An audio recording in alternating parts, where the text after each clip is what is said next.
Fox Sports. We are Fox Sports. We are St. Louis.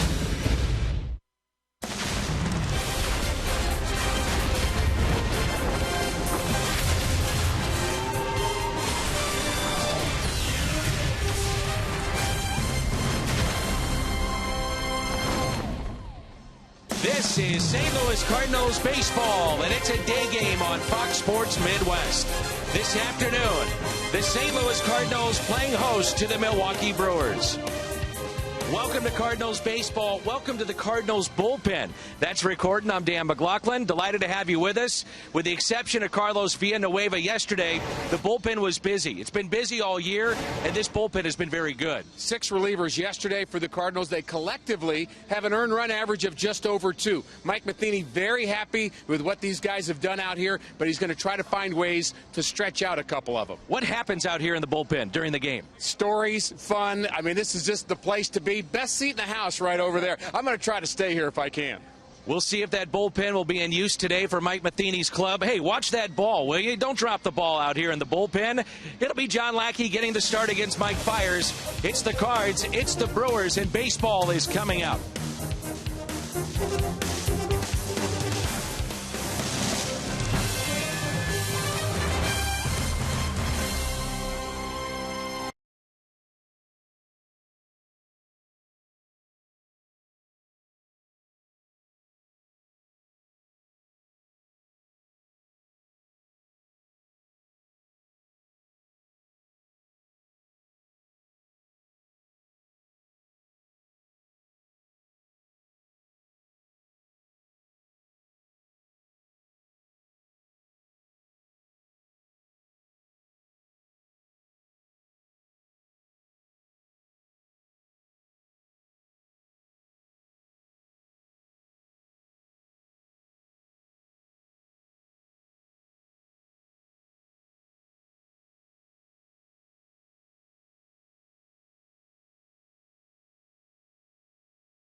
Fox Sports Midwest, the Blues and Bud Light present rallies before every home Blues playoff game.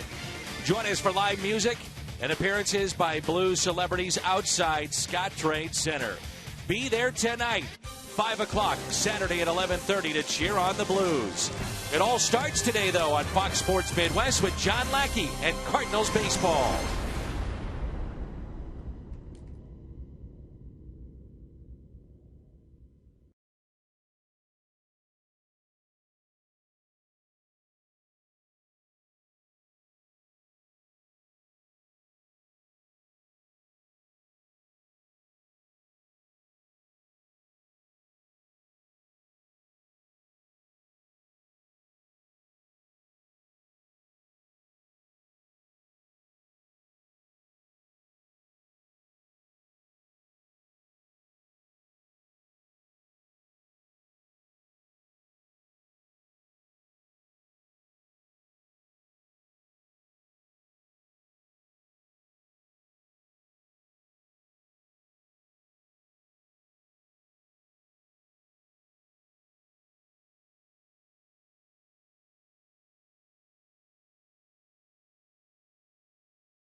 Midwest is brought to you by Budweiser. Still brewed the hard way.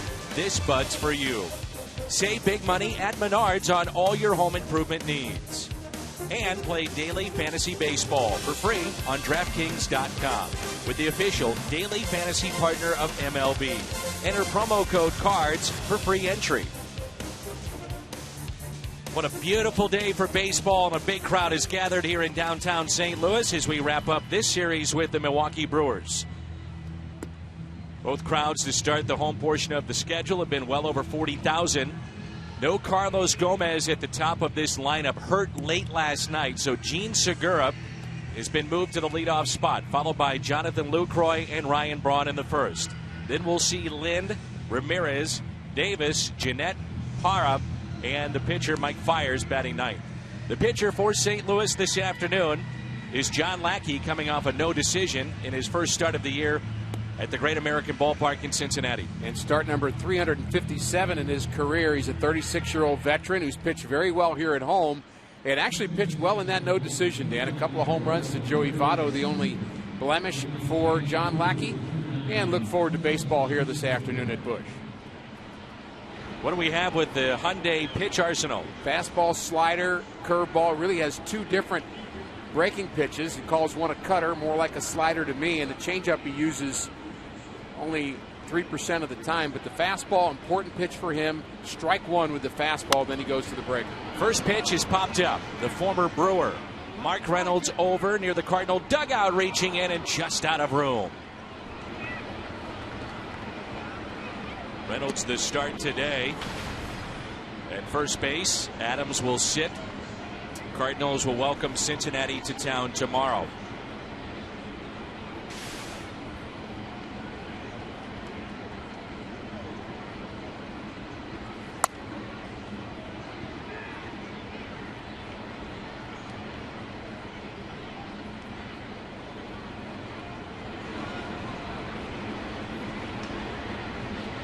No balls and 2 strikes. The 0-2. Got him. A swing and a miss and a good start for John Lackey as he strikes out the first man. Dobbs tired Auto Center's defense behind Lackey today with Holiday in left, Jay in center, Hayward is in right. Carpenter, Peralta, Wong, and Reynolds on the infield. Yadier Molina is behind the plate. Classic John Lackey pitch selection there. You get ahead with the fastball, finish him off with the breaking ball. Some pitchers pitch backwards. They'll start with the off-speed pitches early in the count, then try to jam you with fastballs when guys are protecting the plate. He's a little more, I guess you would say, typical of a starting pitcher in his repertoire. Jonathan Lucroy, first pitch, a strike. There's a look at Derek Lilliquist, the Cardinals pitching coach. There's a line drive into right, and there is Jason Hayward for out number 2. Standard thing coaches say. What's the best pitch in baseball? You'll have coaches in A-ball say this repeatedly. In fact, they ought to be saying it in high school and little league and every amateur level across the country. Best pitch in baseball is strike one. Some boos for Ryan Braun. He's been booed every time he's been introduced to the crowd here at Busch Stadium. Hitting .261, no home runs, 2 RBIs. First pitch is taken for a ball. I am a little disappointed, Dan. Obviously, they did not let me stay in the bullpen.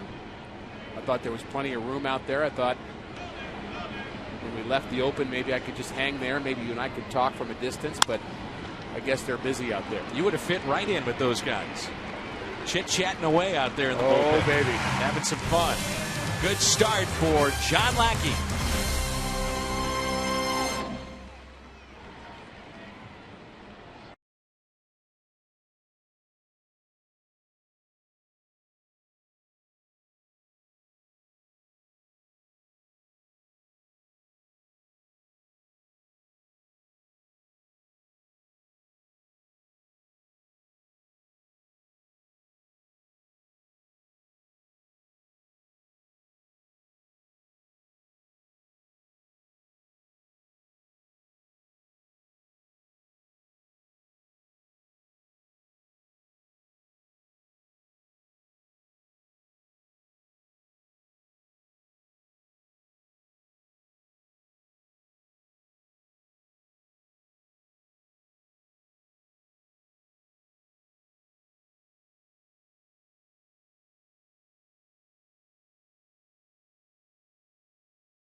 Followed by Jason Hayward and Matt Holliday in the bottom of the first.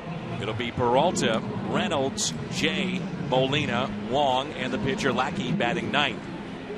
Cardinals face Mike Fiers, the 29-year-old from Hollywood, Florida.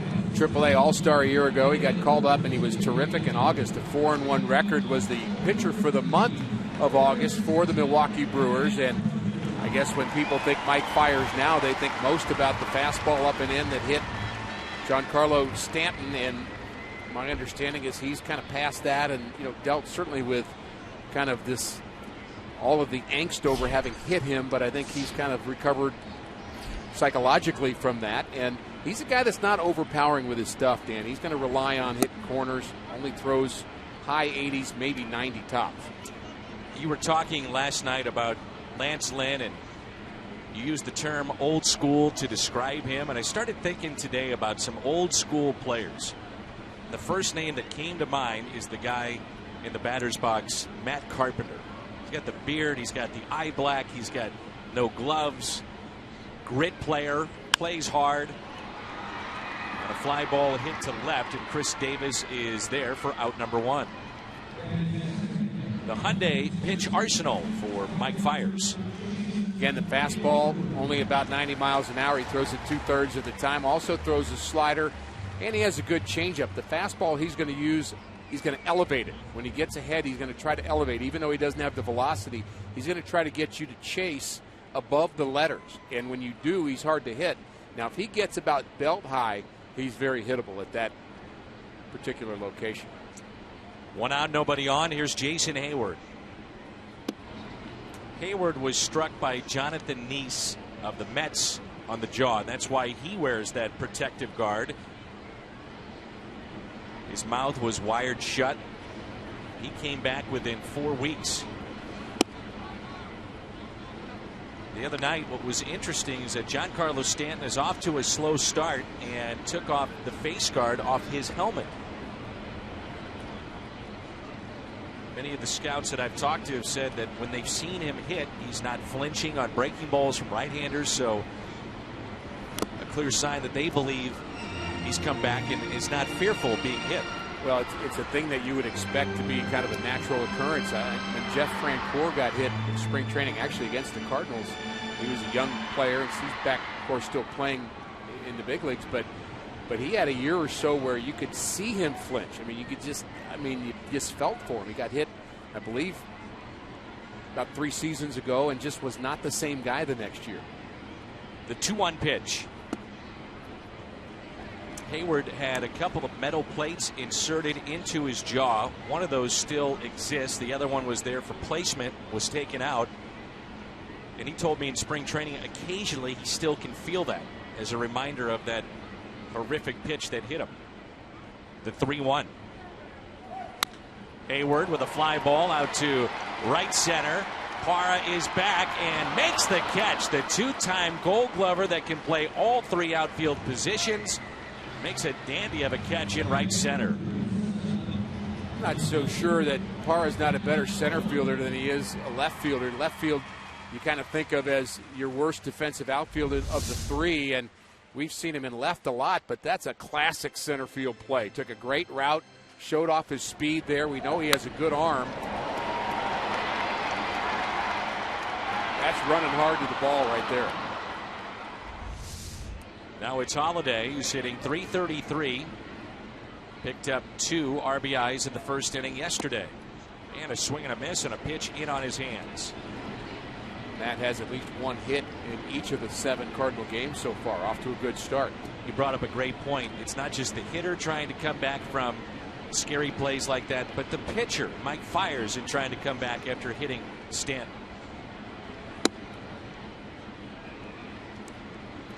Brewers defense presented by Dobbs Tire and Auto Centers. Davis, Parra, Braun in the outfield. Ramirez, Segura, Jeanette, and Lind on the infield, and Jonathan Lucroy behind the plate.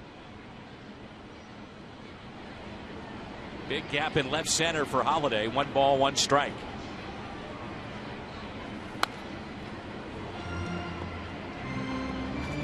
Fiers' next start after hitting Stanton was against the Cardinals. And late last season, there were a couple of pitches early in that game that were up and into right-handers, and you could see him flinch after throwing that. How could it not affect you?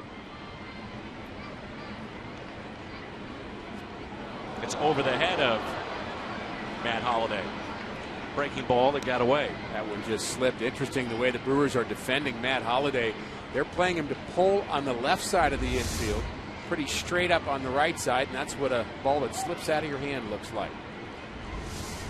And so to pull on the left side, straight up on the right side, and they're playing him to hit the ball the other way in the outfield. You mentioned the big gap in left center and up the middle right now. The 2-2 inside.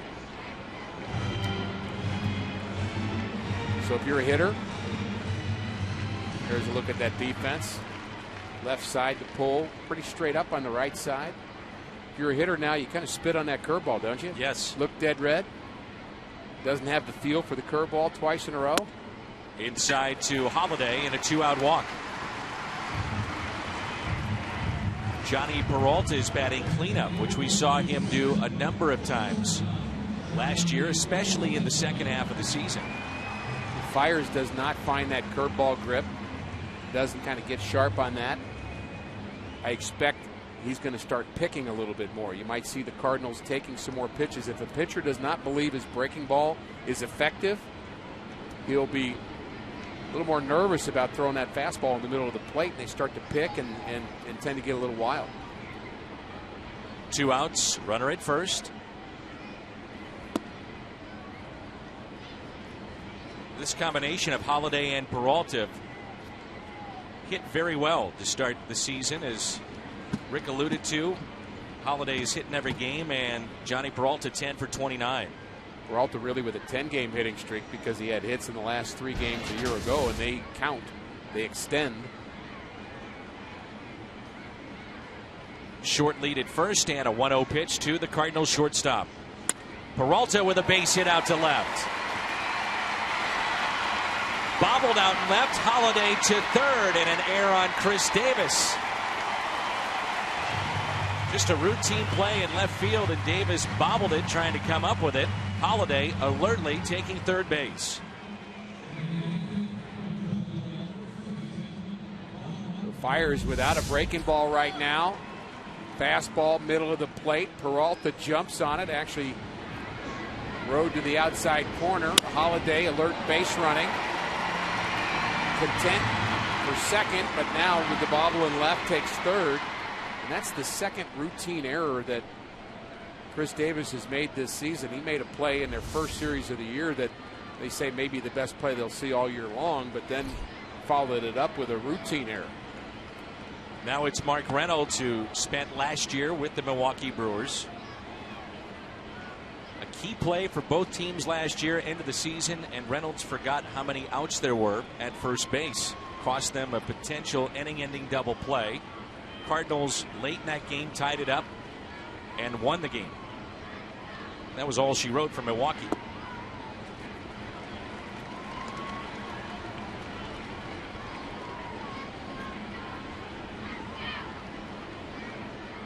Brewers were very happy with his defense a year ago. They said he became a very good defensive first baseman overall, despite that faux pas. Here's a 2-0 pitch to Reynolds. Good cut. 2-1. He does not get cheated. We saw that in spring training, having a chance to watch him every day.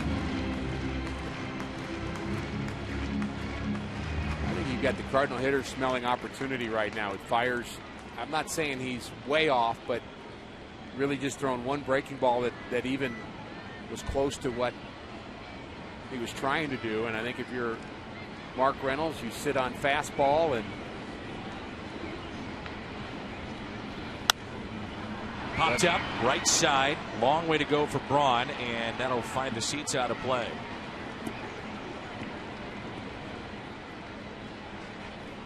With a right-hander on the mound, were you a little surprised to see Reynolds in the lineup instead of Adams? Well, talking with Mike Matheny before the game, there's only 4 left-handed starters in the National League Central Division. So if you're just waiting around for the lefties to play your right-handed guys like Grichuk and Reynolds, they'll never play. I mean, you may go a month without playing them, and so he's going to be looking for opportunities. Yes, I was a bit surprised. I think he's probably given him a start against his ex-teammates a bit here. Maybe not a bad idea, but he's going to have to find ways to keep both Reynolds and Grichuk sharp. A 2-2 to Reynolds. Breaking ball. And a called third strike on Mark Reynolds, and the first strikeout for Fiers. No score after 1 from Busch Stadium in St. Louis.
Anaheim veteran John Lackey, and pitching for the major league minimum this year, and one of the great deals in Major League Baseball, considering the resume that Lackey has put together in his career. Adam Lynn out in front, no balls and 2 strikes. The little we've been around John Lackey, I guess I would summarize him as what you see is what you get. He's going to be very direct about what he thinks, and pretty direct about the way he pitches too. He's going to attack the strike zone, as Al said, and trust his stuff. Bobbled by Wong, and he commits his 3rd error in this series, his 3rd in as many days. He's playing back with Lynn on the outfield grass, and the leadoff man is aboard. And this one, there's just really no excuse for that one. First error, there was a lot of spin on the ball. The second one was a tough error on a throw, but that one he just booted. Very simple play for Colton Wong, and you just hope that he can kind of move past the errors and kind of keep it out of his mind, but that's easier said than done for a fielder. He takes pride in their fielding. You just don't want to hurt your team, and he knows he's put Lackey in a hole, and Lackey very seldom has been able to get Lind out in his career, and should have there. Lackey has had success against Ramirez. No balls and 2 strikes. Curveball looks good. He's changing speeds. He looks sharp here early on. Sharp is a good way to describe him, and sharp is a good way to describe his breaking pitches right now. They're not just breaking, but they're breaking very quickly. We can see it from our vantage point. Hitters having a hard time picking up the spin. Popped up. Left side. And Molina wants it. He's got it. That's the first out here in the top of the 2nd. Let's turn to Rick Horton's Toyota keys to the game. The first thing on my mind, Danny, is how are the Milwaukee Brewers going to score runs without Carlos Gomez? I mean, they're a team that's been struggling offensively for the better part of a year, and he is such a key member of this team. Unknown how long he'll be out, but who will the Brewers be without him? And John Lackey right at home. He has pitched very well here at Busch Stadium. Not a big sample size, but a year ago in 5 starts, 2 or less runs in each of those 5 starts here at Busch Stadium as a Cardinal.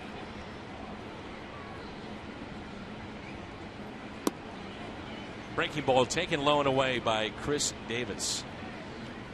Lackey tripped a little bit there at the end of that delivery, and now walks around the pitching rubber and just gathers himself back. Take a look here. There's the delivery. It looked like he rolled over on his right ankle, and boy,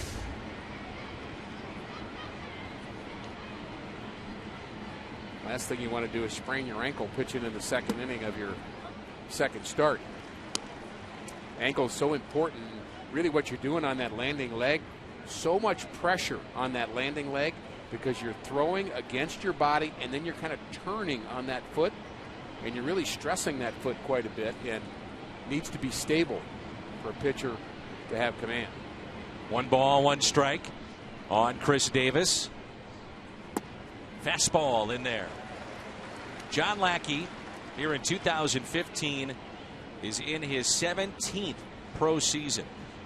Remember, he was selected in the 2nd round by the then Anaheim Angels, 68th overall.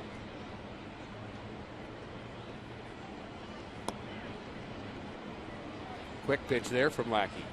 After he was acquired from Boston, John made 10 regular season starts for the club. 7 of those 10 were quality starts. The Game 3 winner against the Dodgers in the playoffs last year, as he went 7 innings and gave up 5 hits.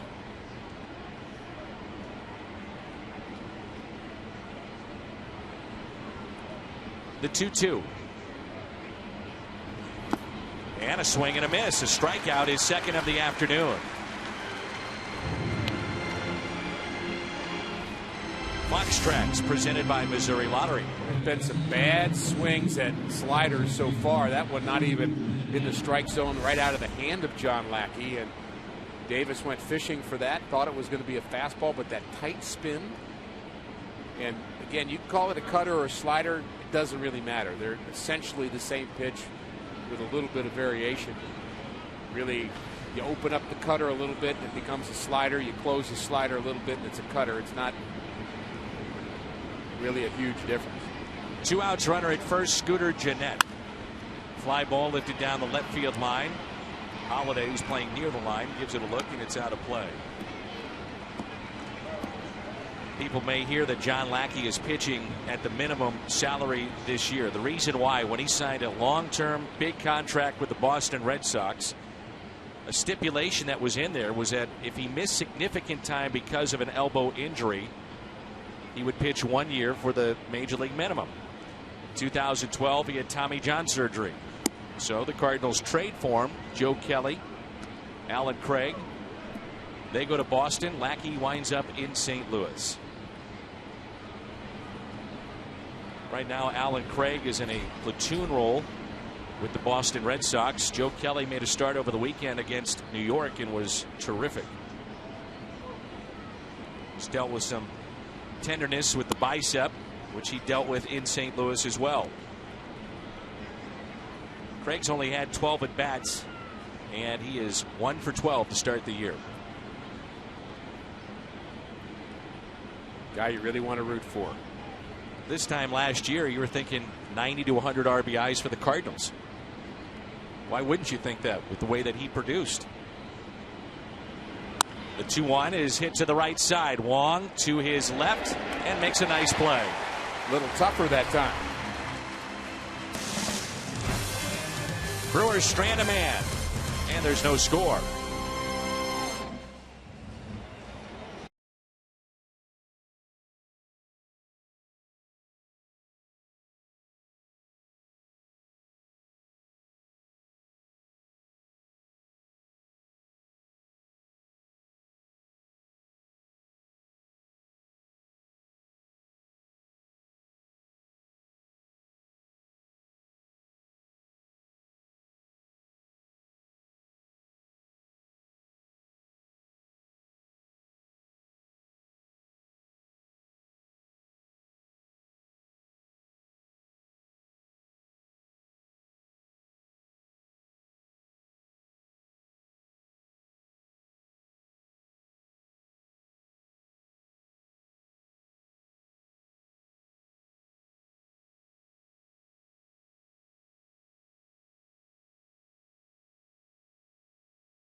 Check in with Jim Hayes, who's standing by with the Cardinals general manager, John Mozeliak. Jimmy.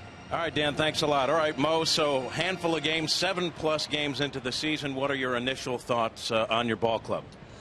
You know, I still think it's really hard to tell exactly what we look like. I think the one frustrating thing so far about this season's been sort of a play a game, off a day, play a game, off a day. And the nice thing about today and really this weekend is I think we're going to get into a flow of things and start to see some patterns develop. But, you know, overall, and we talked a lot about this in spring training, we really felt this was a strong club, thought it was a deep lineup, and hopefully that's what's going to come to fruition.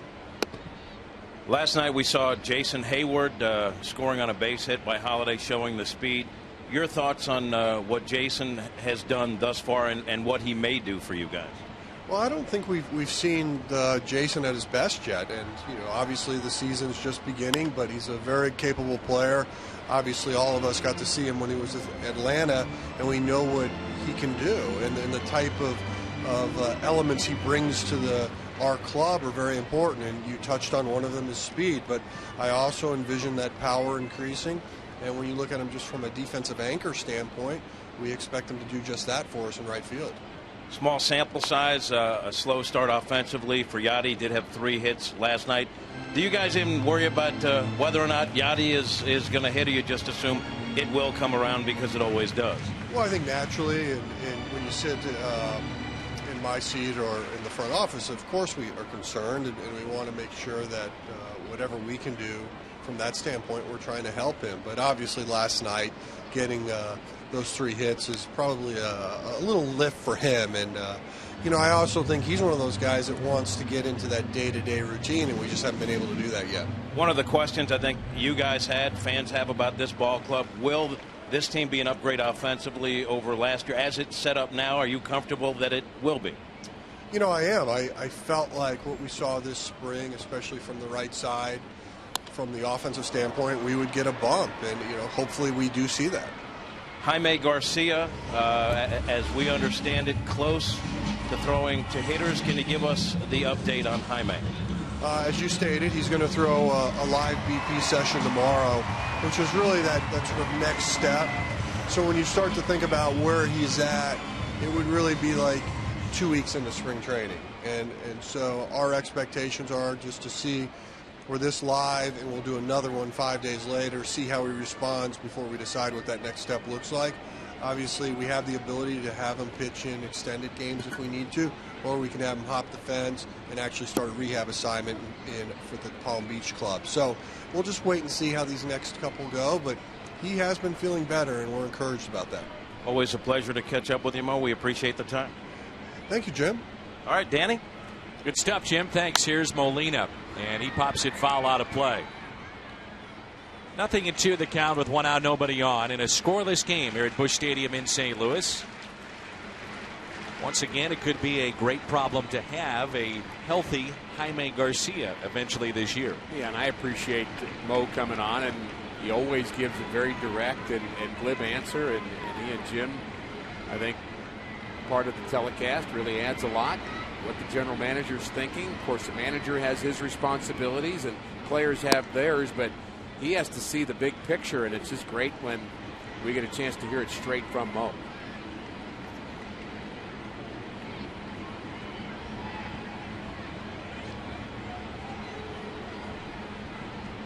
One ball, 2 strikes on Molina. And Yadi hits a high fly ball into center. Gerardo Parra is there, out number 2, and it brings in Colton Wong.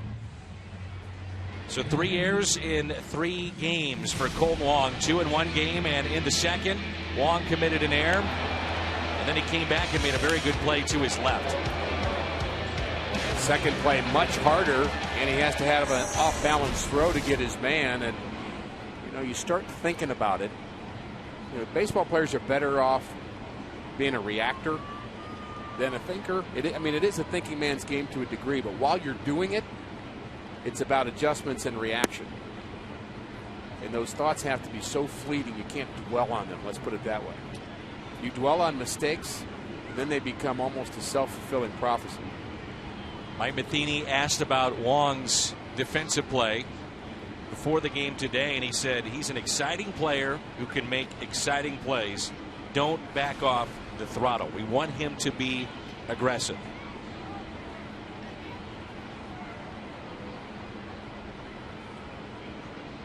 But from a player's perspective, as you know, Rick, it can just eat at you mentally, the grind. And that's where at times I think you get concerned with Colton, because as we talked about last night, he's the type of player that wears the emotions on his sleeve to an extent and will beat himself up. It's that great Satchel Paige line, don't look back, they may be gaining on you. And I think that is meant to be about the mindset of an athlete. If you're always considering the mistake you made earlier, yesterday, last week, last month, you dwell there, then people are going to pass you by. Pitch up and in, and that's fires. We talked about him trying to get strikes up in the zone, but he's got to get it up there. Wong with a fly ball, right field, and Ryan Braun is there and puts it away. A 1-2-3 inning for Mike Fiers. We head to the third. A beautiful afternoon for baseball.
Is brought to you by Steel Outdoor Power Equipment. Quality, reliability, and value. Find a servicing Steel dealer at steeldealers.com or search STIHL.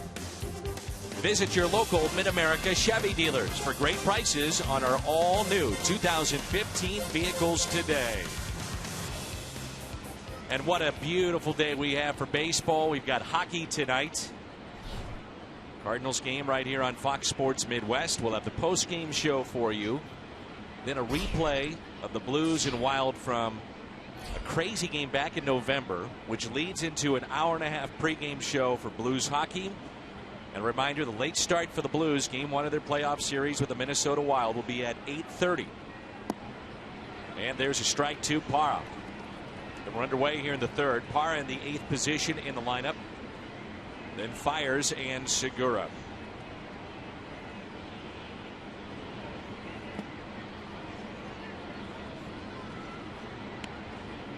Talking about Colton Wong and his defense. He had 9 defensive runs saved last year.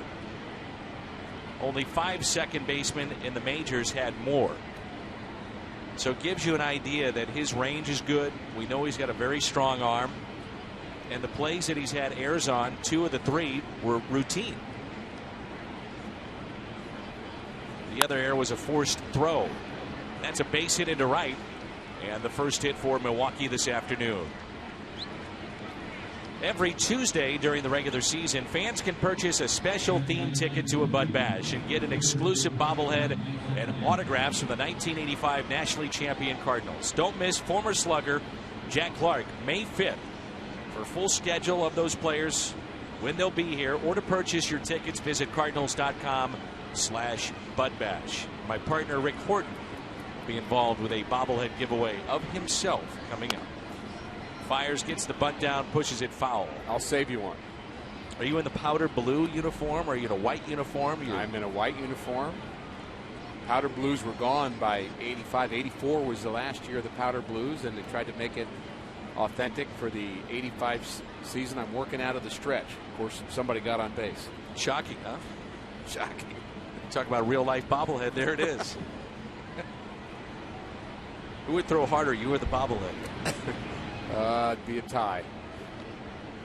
I'm just hoping that Al does not mistreat my bobblehead. That's really all I got on my mind. There's no chance that that thing survives when Al gets his hands on your bobblehead after what you did to his. Here's an 0-1 pitch with Parra, the runner at first. Fires at the plate. Bunts it in the air. Diving attempt by Reynolds. Molina goes to second base. And if it's going to turn out where they don't make the catch, that's the best case scenario, to get Parra off the bases and fires the runner at first. I don't think it was planned, but it's a good result. But that would be some plan, wouldn't it be? I'm going to dive for it. I'll just miss it. I'll knock it back to you, Yachty, and then you throw out the lead runner who can run a little bit. There's the dive for Reynolds. Good attempt. Actually had it, then it popped out. He has it right now. Now he doesn't. So it goes 3-2 to 6 on the play. And back to the top of the lineup, and Gene Segura. I think your point is you get the pitcher on the base paths. That's a plus. Absolutely. And Parra, who can run a bit. He's done. Segura struck out on a curveball first time up.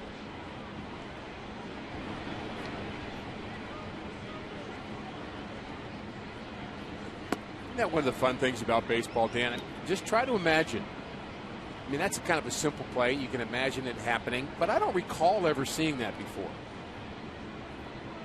And you think you would have. And that's the fun part to me of analyzing a game, watching a game as a fan here at the ballpark. You may see something you've never seen before. Segura with a base hit into right and fires from first to second. The second hit in the third.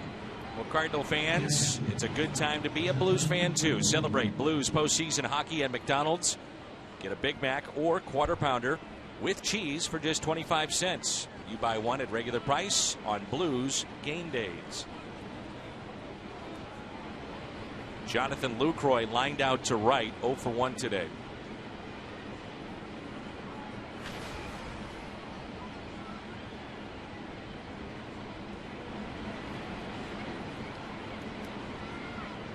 Lackey would love to get him to reach and get a double play.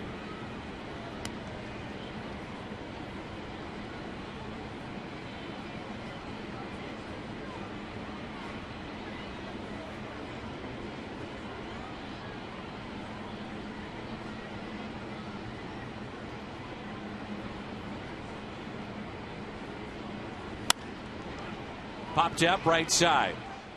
Wong calling for it. Infield fly rule makes the catch.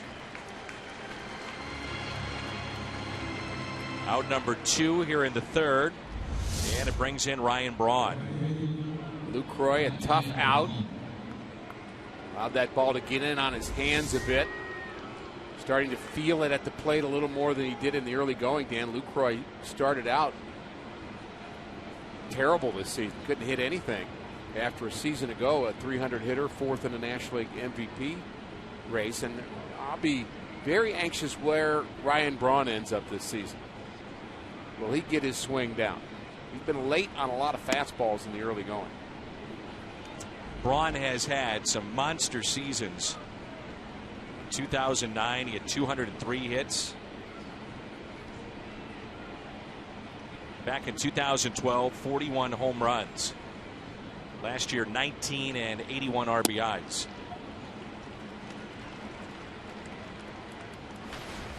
One ball, one strike.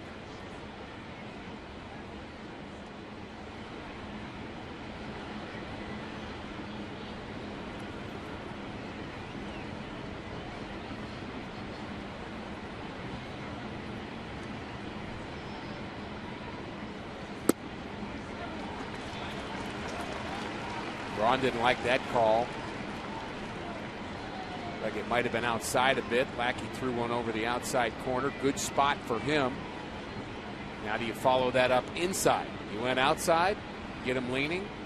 How do you come back in? Got him. Waved at it, and he strikes out Ryan Braun. Third strikeout for John Lackey. The Brewers strand 2 here in the third. They've stranded 3 in this game. Coming up for St. Louis, John Lackey, Carpenter, and Hayward.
Celebrate the Yadier Molina bobblehead giveaway Saturday with his gold glove and platinum gloves. And what a BJC Healthcare difference maker he can be this year and certainly was last season. Team a lot better when Yadier Molina is behind the plate, and that's not putting down Tony Cruz or other catchers that were behind the plate when he was out, but he just has the ability to help out his pitchers and sets up outside. He threw the fastball away, followed it up with the slider away. Could have gone back in, then back away, but he went for the kill there on Ryan Braun, and he knows what his pitcher's strengths are, and he also knows the hitter's weaknesses, and he puts those two things together, and kind of an easy guy to trust. if you're out there on the mound. John Lackey will lead it off, the Cardinals pitcher today. What about for you, Rick? And you spent a number of years in the major leagues. Various catchers. Did you feel that there were times that you had more of a comfort level with certain catchers as opposed to others? Yeah, I think sometimes it's a matter of how well the catcher understands you. And a lot of that's experience. And the more you're around them, they understand what you're trying to do. And I always liked the catchers that gave good targets, first of all. They gave good targets, and they remembered my successes against specific hitters. So not only was I remembering it, but so were they, so we were on the same page. I didn't have to kind of shake them off very much. We just understood kind of what the game attack was. And they're also positive. When they come out to the mound, there was always a matter of, okay, which way do you want to get them out?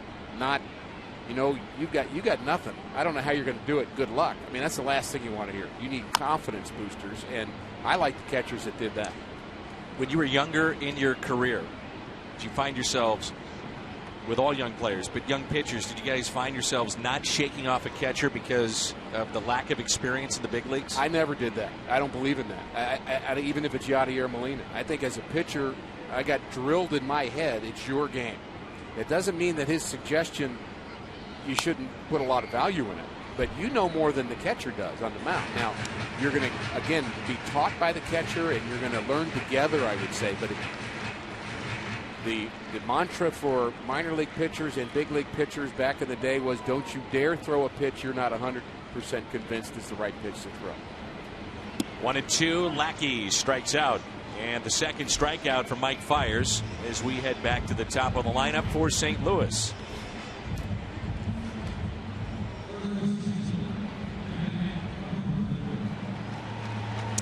Matt Carpenter, our T-Mobile game changer, looking at the other leadoff men in the NL Central. And Carpenter, you can put those numbers against any leadoff man in the game. Yeah, the on-base percentage is what stands out, and that's really his game. And I like what you said, Danny. I love that you thought. You said you went home last night and thought about Carpenter as a throwback player in some ways. I think you could put Matt Carpenter in a game with Rogers Hornsby, and put those two guys on the field together, and he'd fit in. I mean, he would be able to play in that day and look the part and act the part. You could put him in the 50s, you could put him in the 80s, and here he is playing in 2015. I just think he is a classic baseball player. However, he is not a classic leadoff man in terms of speed. Be interesting. Say like your team's in the 80s. Where would he fit in that lineup when you had the speedsters?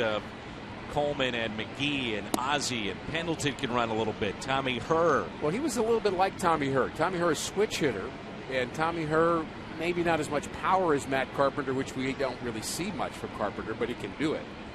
But Herr was an RBI guy, and a guy that also took a lot of pitches, knew the strike zone, smart hitter. Now, Tommy could fly when he was younger, but in his heyday, he couldn't run as well because of bad knees. That is a foul ball. I think that's the closest equivalent I can think of from that era. Yeah, it's a good comparison. Mike Fiers in his first start, 8 strikeouts in his season debut last week against Pittsburgh. But the rest of that performance, not great. 5 runs, 7 hits, 1 walk in 5 innings. He also hit a man. He's had 4 career starts against the Cardinals here at Busch Stadium, and he is 1-1.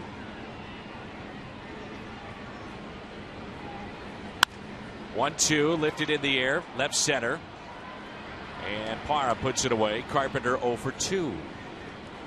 6, a serious number at On the Run. When the Cardinals score 6, any size drink is just 50 cents the next day. That's coffee, fountain, or frozen drinks. When they score, you pour at your nearest On the Run. You earned it.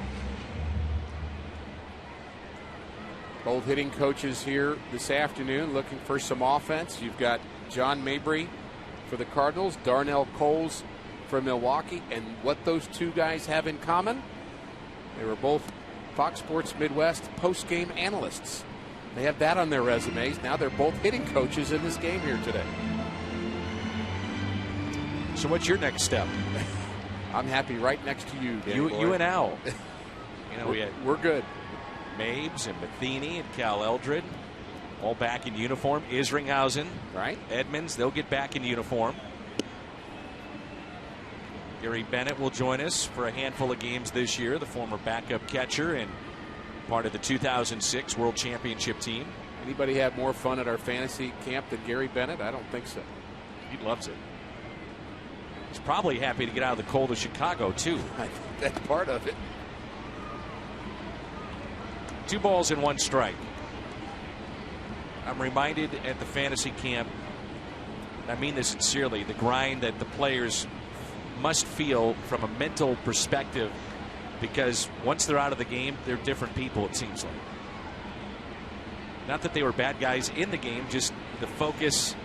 You know, you wake up and the first thing you're thinking about is, what am I doing that day for tonight's game? Well, you got a job to do, and it is a job, and you got to remain a kid in some ways when you play at this level, but you understand that it's about performance too. You've got a job to do. You've got to take it seriously. And those guys that just come out and just play. How about Rick Ankiel playing at the fantasy camp? Just enjoying it and enjoying baseball like he was 18 again. 3-1 to count on Hayward.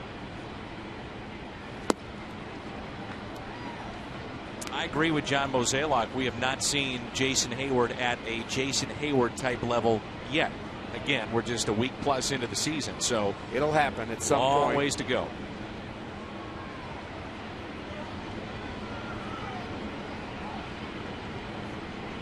Full count delivery to Hayward. Here it comes. Hayward puts it in the air into right center. Parra makes the play. 7 in a row set down by Mike Fiers.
Now Cardinals baseball, live post-game following our game until 5. Then the Blues and Wild replay of November 29th, and then an hour and a half pregame beginning at 7 o'clock. So 90-minute pregame. Wild at Blues, 8:30. We drop the puck. Post-game after that. Let's have some fun today. And good luck to the St. Louis Blues. Always great to see the Cardinal players who love the Blues and vice versa. And when they're around each other, it's kind of funny. I mean, they just don't really get too wowed about people in their own sport, but when you're around the other sport, you become a real fan. Many of those players will be heading just up the street on Clark Street to check out the St. Louis Blues tonight.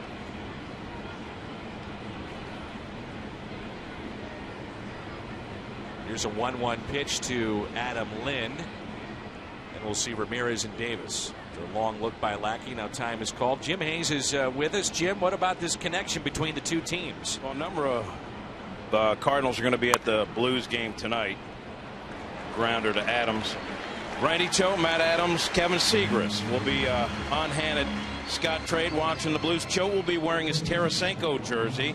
Cho told me he bought that jersey when he first got to St. Louis in 2012 because he was new in town. So was Tarasenko. So he became a fan. Adams is from Pennsylvania, more of a Penguins fan. Segras born in Buffalo, more of a Sabres fan. They're not so good. So tonight, both Adams and Segras will be pulling for the Blues. Mike Matheny was saying he loves that the Blues come to Cardinal games, the Cardinals go to Blues game. He said in most cities you don't see that, and he thinks it's good for both teams. Mike Matheny was telling me in spring training that his oldest son, who is going to be one of the top draft picks in baseball, almost gave the sport up in high school for hockey. His daughter, and Mike, a former Michigan Wolverine, his daughter, a hockey player at Ohio State, as Ramirez falls behind 0-2. And he was saying before the game that he hasn't had a lot of interaction with Ken Hitchcock, something he'd like to change. He said he talks a little bit more to Doug Armstrong, the general manager of the St. Louis Blues, but Mike Matheny very much involved in the game of hockey. By the way, I asked Mike, and many around the country know he has a book out on coaching and relationships and youth sports. I said, what was the final straw where you said, I've got to do something about this? I've got to write about it. I've got to talk about it. I've got to get something out there. The Matheny Manifesto, which many people have heard about, which was an email that he sent to parents on the team he was coaching, which then circulated all over the place as Wong goes out and makes a basket catch. Nicely done by Colton Wong. He said he was at a hockey game, youth hockey game, and the parent of the goalie was being screamed at. Or the parent was screaming at the kid that was in goal, and he said, I had seen enough at that point. He said the kid wasn't having any fun. He was playing nervous. He said that was it. That was the final straw for me, and I felt like I needed to do something about this because at that time he was coaching youth sports. I think most of us that have been around it have seen cases like that, and we have our own stories of things that were done the wrong way. And Mike was just trying to do his part and use his pulpit to see if he can't make a difference. During spring training, Good Morning America actually came in and did a feature on Mike Matheny. Aired this morning, and Mike has not had a chance to see it yet. And before the game today, he said, I can't wait to watch it and see how it worked out. And very much on his mind, using his influence to help out youth sports. 2 outs, nobody on, and an 0-1 pitch to Chris Davis. I've read the manifesto, read most of the book, don't agree with all of it. I told Mike that. I said, I don't agree with certain aspects of it. He said, that's okay. He said, the idea is to get people at least thinking. Off the glove of Peralta and into left field. You know, am I being the best parent? Am I coaching properly? Those types of things. You're okay with yelling at the goalie, though. What, fights in the stands? Why not? Yeah. I mean, they're only third graders. There's a breaking ball up in the zone. Lackey's off-speed pitches have been very sharp. That one hung a bit. And Davis, who has struggled with that slider, takes advantage of it. Here's Scooter Gennett.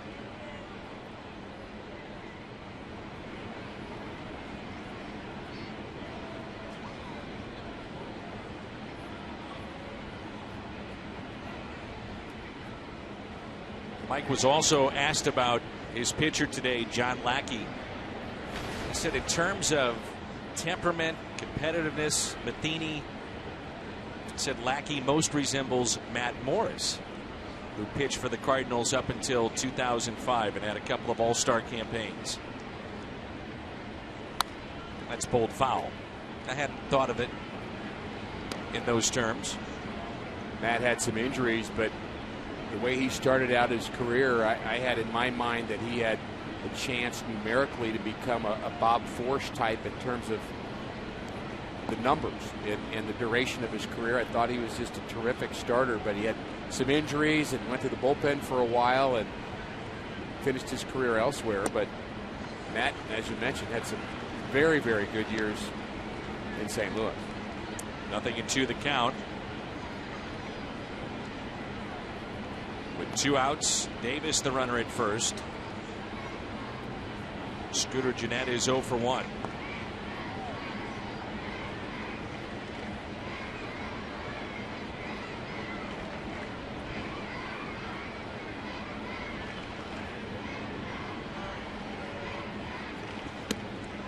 Taken high for ball 1.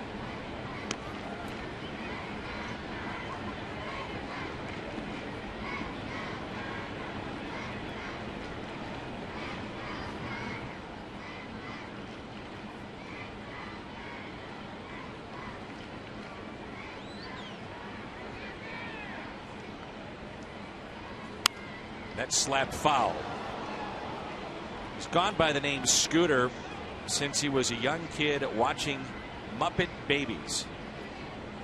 First used the nickname as an alias to a police officer when his mother brought him to the station for a scare because he would not put on his seatbelt, and Scooter stuck. You're looking at me like I'm crazy. You couldn't have made that up. So now we have Scooter Gennett. Here's a 1-2. 2-2.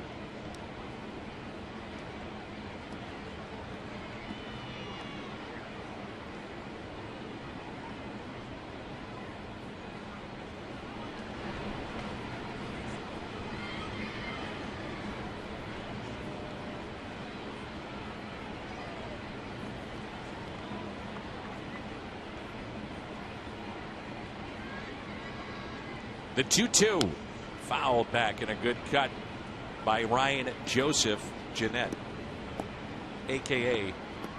Scooter.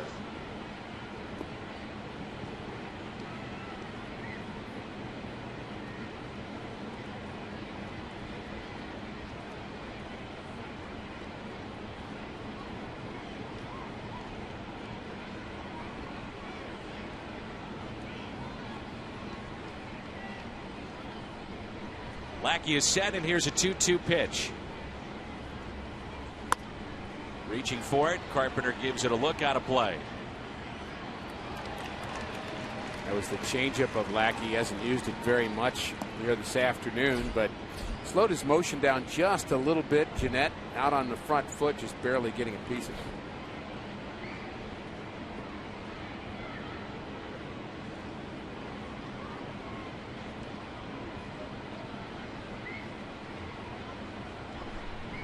Another 2-2.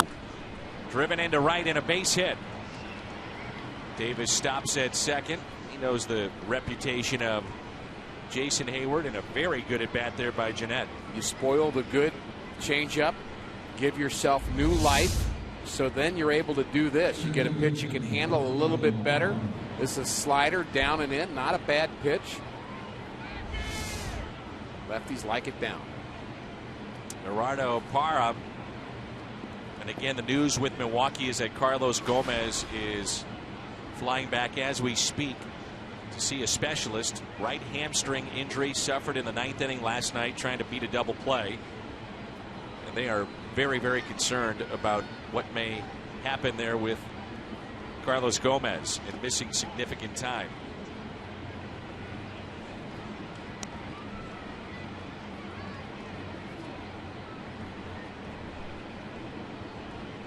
Two outs, 2 on. 1 ball, no strikes.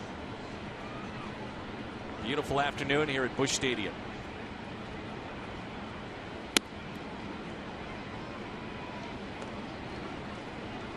I know you like Gerardo Parra as a player, and you really think he ought to be in there every day anyway. It's nice to have the luxury of a guy who's been a starting outfielder on your team. I'm surprised as I look up in the media guide that he's just 27. Seems like he's been around longer than that. Only team that he knew prior to Milwaukee was Arizona, and had some solid years with the Diamondbacks. We mentioned he's won a couple of Gold Gloves, drafted back in 2004. then traded from the Diamondbacks to Milwaukee last year. So he was just 21 when he was in the big leagues. Right. For the first time with Arizona. A 2-1 pitch. And we didn't see him all that much, with Parra playing most of his career, the bulk of it in the National League West. However, when we would see him, he'd win a game with his glove, it seemed like, anytime that the Diamondbacks beat St. Louis. Great catch. Strong arm. Here's a 2-2. A check swing, and he did go. A strikeout of Parra. Milwaukee strands 2. They've stranded 5 through 4 innings.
Stadium. Last year, $3.5 million. There's some of the numbers to break down what's happened over the last 3 seasons. As a matter of fact, the Cardinals averaged 99.4% capacity last year, tops in the major leagues. Winning product, and these fans come out and have enjoyed great success in what has turned out to be arguably the best 15-year run in franchise history. Well, the crowds and winning go hand in hand, don't they? They do. When the Cardinals have decided to make a big move, a big splash, those moves for the most part have paid off, like a Matt Holliday going back to 2009 at the trade deadline. Cardinals gave up 3 prospects. At the time, Brett Wallace was considered one of the premier hitters in the minor leagues. Holliday came over from Oakland. That pitch inside, 1 ball, 1 strike.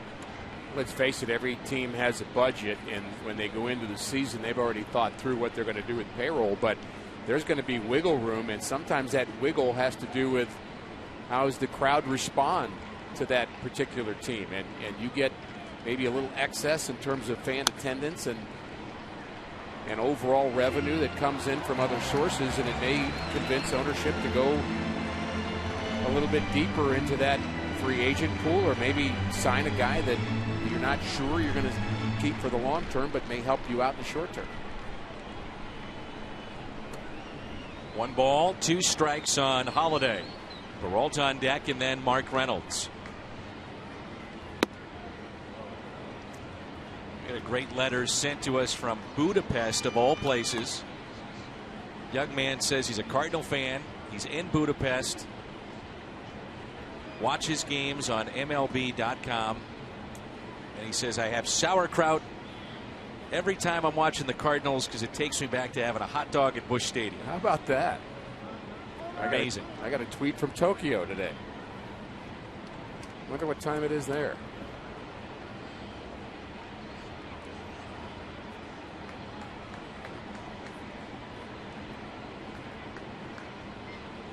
Here's a 2-2 pitch. Breaking ball on a hop to short. Segura played it to the side and slings it over to first. There's one away.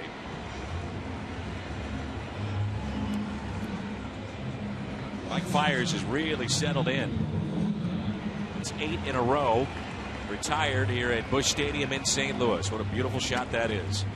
You see so much there, and you can see the whole field, and you get a good look at the crowd and kind of the relationship between on the field and off the field, and really not a bad seat in the house here. You see different things, I would say, when you're in the bleachers or behind home plate. And as I said in the open, my favorite view is sitting in the bullpen, but they don't let me have that seat anymore. It's nice out there, isn't it? Here's the 0-1. Pulled foul, 0-2 on Johnny Peralta, who singled. And also, there's an error on that play by Chris Davis.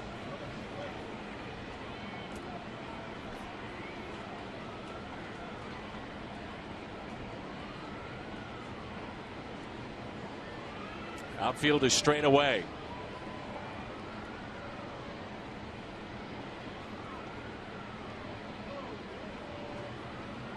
The 0-2 outside. So right about now, 4th inning, certainly in the 5th. Guys in that bullpen, you'll start to see them stretch, maybe throw just a little bit. Thinking about the potential scenarios that can unfold out there. I think there's a little less, I guess I would say, agitation in the bullpen because Lackey's pitching so well. So you try to follow along with what your pitcher's doing and score of the game and where they are in the lineup. That's another thing that the hitters or the pitchers in the bullpen are 100% aware of. Everybody out there knows exactly where each team is in the lineup, because you're thinking about that guy. If you're Randy Choate, you are just eyeing every time you go through that lineup and get to Adam Lind, because that's your guy. And so once it passes him, you kind of relax a bit. You know, maybe a couple innings I'm going to have to start kind of ramping up for him again as a possibility. And twice Choate in the series has gotten Lind. 3 wins Cardinals have had. There's Randy Choate. Good to see you, Randy. So he's not worried right now. No, he knows Lind isn't up for a while. Peralta lines it to short. Look what I found. More importantly, Lackey's pitching so well. Cardinals in those 3 consecutive wins that they've had, 5 relievers or more have been used in those games. The bullpen has been sensational so far. Notice the tension on their faces. And oh yeah, bearing down too. Oh, don't act like you didn't do that to your bullpen either. I won't. A college coach said that the best way for a baseball player to be is you need to be relaxed and concentrate. To relax and concentrate. When he first said that, I thought, that sounds kind of backwards. I mean, how can you do both of those things? But your body has to be relaxed. There's so much time you're at the ballpark. You can't be amped up every moment. But when it's time to focus, you need to be able to focus mentally.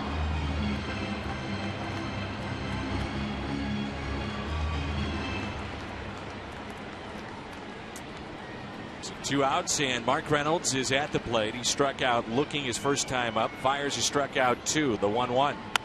Breaking ball fought off into center for a base hit. A 2-out hit.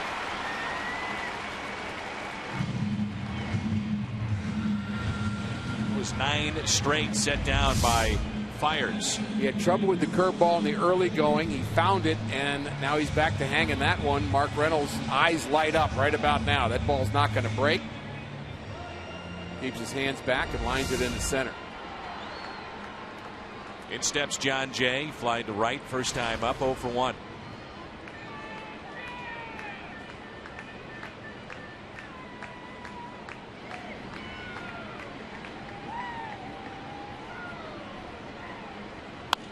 And Jay, it's a fly ball to Parra in center.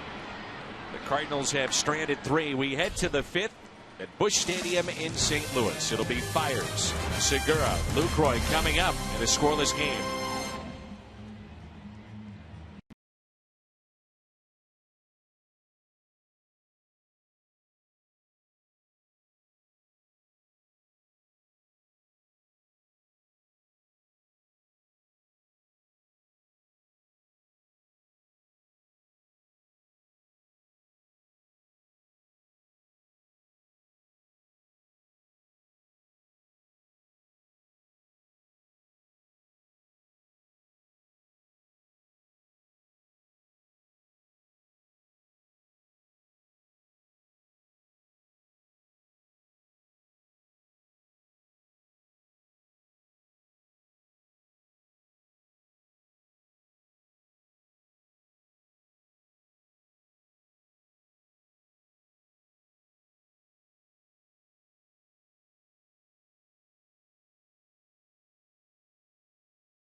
There's a strike underway here in the 5th to Mike Fiers.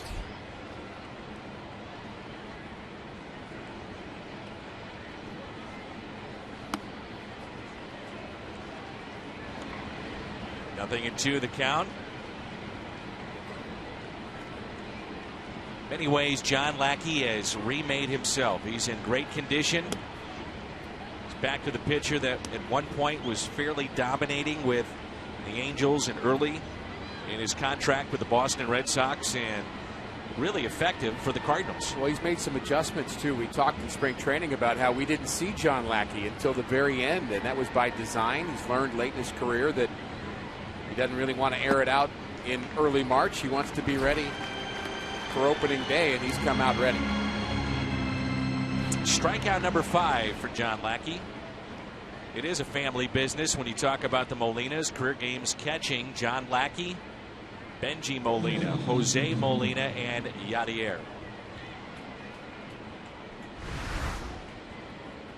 All with World Series rings, all-star appearances. When Yadi was growing up, he was a third baseman and then moved to behind the plate. I'd love to be in a conversation with the 3 Molina brothers talking about catching at the highest possible level, because you know they've got such great experience and they've got the relationship to be able to communicate. I'd prefer they did it in English so I'd understand it a little bit more, but the nuances of what they know at the elite level of catching, not, you know, when we talk to players in their interview, they understand they're trying to communicate to a general public, but just to have those 3 guys talk shop together, I mean, when they get a chance to be together, there's some serious knowledge about baseball going on in that family. Here's a 1-2. Segura pops it up. Colton Wong. You know how good Mike Helling is, our producer? We start talking about Yadier Molina, and he says, why not talk about this promo? Okay? Unbelievable. Just very smooth. Synergistic, you might say. Well, I don't know if I'd go that far, but whatever. Presented by Central Bank of St. Louis, the Yadier Molina bobblehead is coming up this Saturday. Big crowd expected. Handful of tickets remain.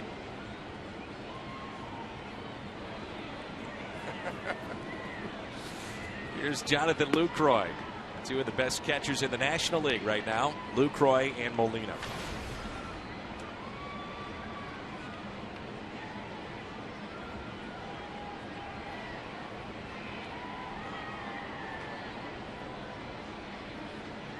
I think over the years, we as fans that watch him every day take him for granted in talking about Yadier Molina, just how good he is.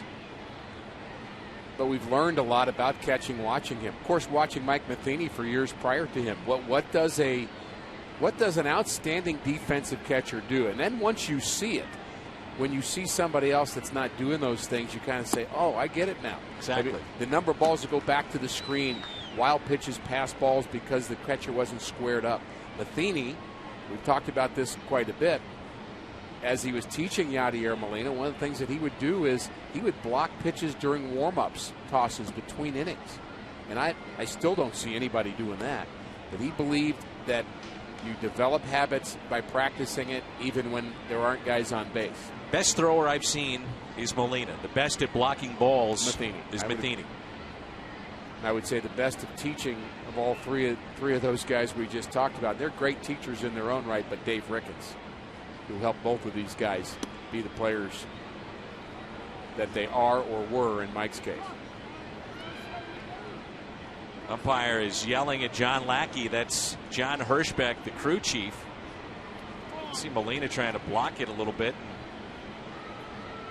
Now he talks to the Cardinal bench. Now it's Ryan Braun following the 2-out walk. Maybe Lackey's second or third start as a Cardinal last year, and just not sure exactly when it was, but he was barking kind of under his breath at an umpire after a couple innings. I believe it was against Cincinnati. It was in Cincinnati. In Cincinnati, and next thing you know, he's thrown out of the game, which really taxed the Cardinal bullpen at the time, and he seemed a little bewildered by it, but something he didn't like about one of those pitches, and the umpire kind of picked it up. Braun on the first pitch pops it up to the right side. Reynolds will give it a look, and it's out of play.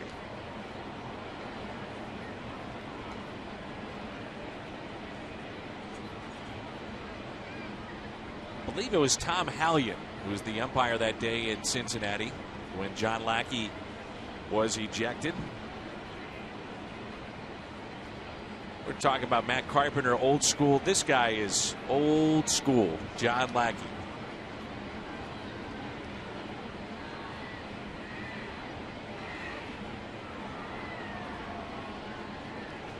Oh, 1 pitch. Now 0-2. Last time up with 2 on and 2 outs, he got Braun to chase. You may remember that pitch way out of the zone. 4 hits given up by Lackey. What he's shown today is his ability to put hitters away with runners in scoring position or runners on base, and he comes up with the pitch when he needs it. All good pitchers do that, and in his case, it's been the slider down and away for the most part that's been the put away pitch. Up the middle on an 0-2 pitch and a base hit for Braun.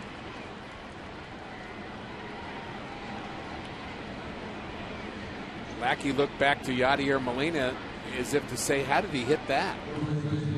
After the pitch. And the result, look at that location. Ball goes up the middle, really exactly where he wanted it. Really just a good job by Ryan Braun. Tells me he was looking for it. Almost the identical spot in which he struck out on the previous at bat.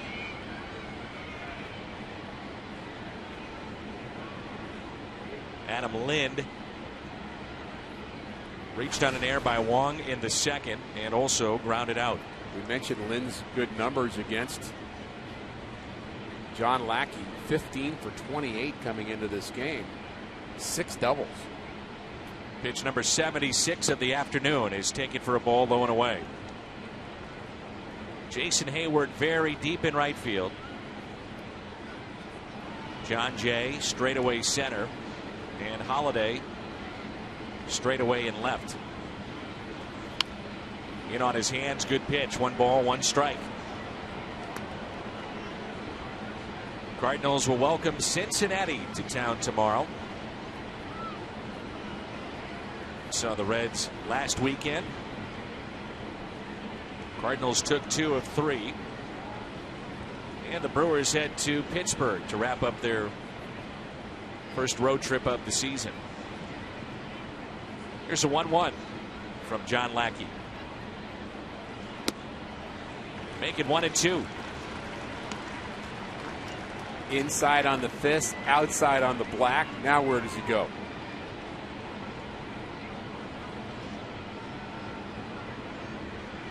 Because he's ahead, he'll try another corner. Lynn's got to try to figure out which one. The 1-2 pitch by Lackey.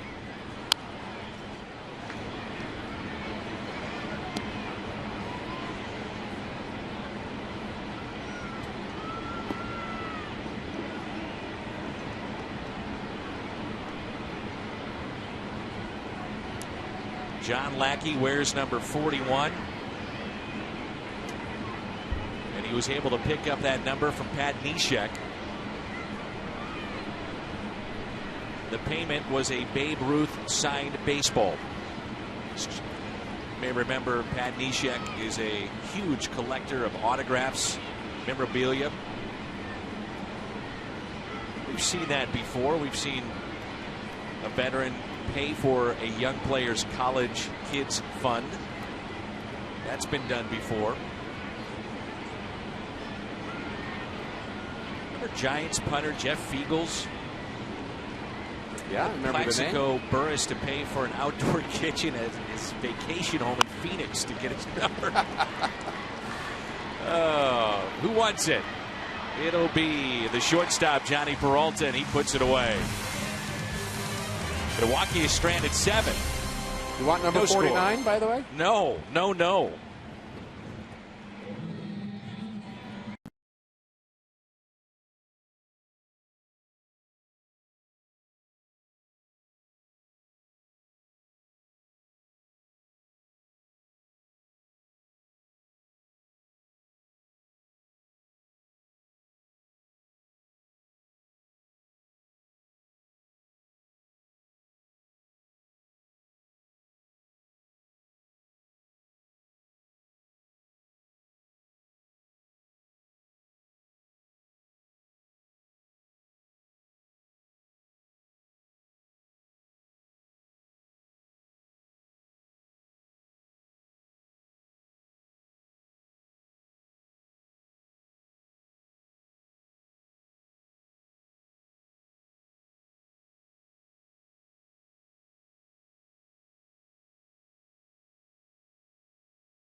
between Mike Fiers and John Lackey.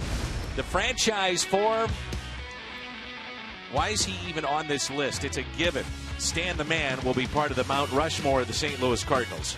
We're not trying to influence the votes at all, of course, but how do you not? Stan the Man, the big numbers, over 3,000 games. Cardinal throughout his career, nearly 500 home runs, and Hall of Famer 1969, a no-doubter. And I think in many people's mind, he is the single face of the Cardinals franchise, so he certainly will get, I'm going to guess, 100% of the votes. What do you think? He's on it. I think it'd be hard not to have Bob Gibson on it. Rogers Hornsby. Boy. Here's a 1-0 pitch to Yadier Molina. You know, 20 years from now, when they're talking about the franchise four, would Yadier Molina be in that conversation of players potentially pick? Now, very well be. You know, let's give him another, let's say, 7 years. He's 32 now. A base hit for Molina. He's putting together a Hall of Fame career. I just hope 20 years from now people don't forget, as many of us already have, Rogers Hornsby. You know, we don't remember him because we saw him, but just check out his numbers and how good he was. 3 times he hit over 400. Second all-time in career average behind Ty Cobb is Rogers Hornsby. Brock, Dean, Gibson, Hornsby, Stan the Man, Pujols, Red, Ozzie Smith. Quite a list. Here's Colton Wong, who flied out to right. Up the middle, Segura, though, is there. He'll step on the bag, fires to first, and gets the double play. And then nearly got hit in the head as they went around the horn. Lynn threw it right back to him. I'm not sure Segura was paying attention. And almost caught him right in the head. A double play, though, started by Gene Segura. Well, they can't afford any more injuries on this team, especially to a guy like Segura. And ball hit up the middle. There's the play at first base. Segura not paying attention. Watch out.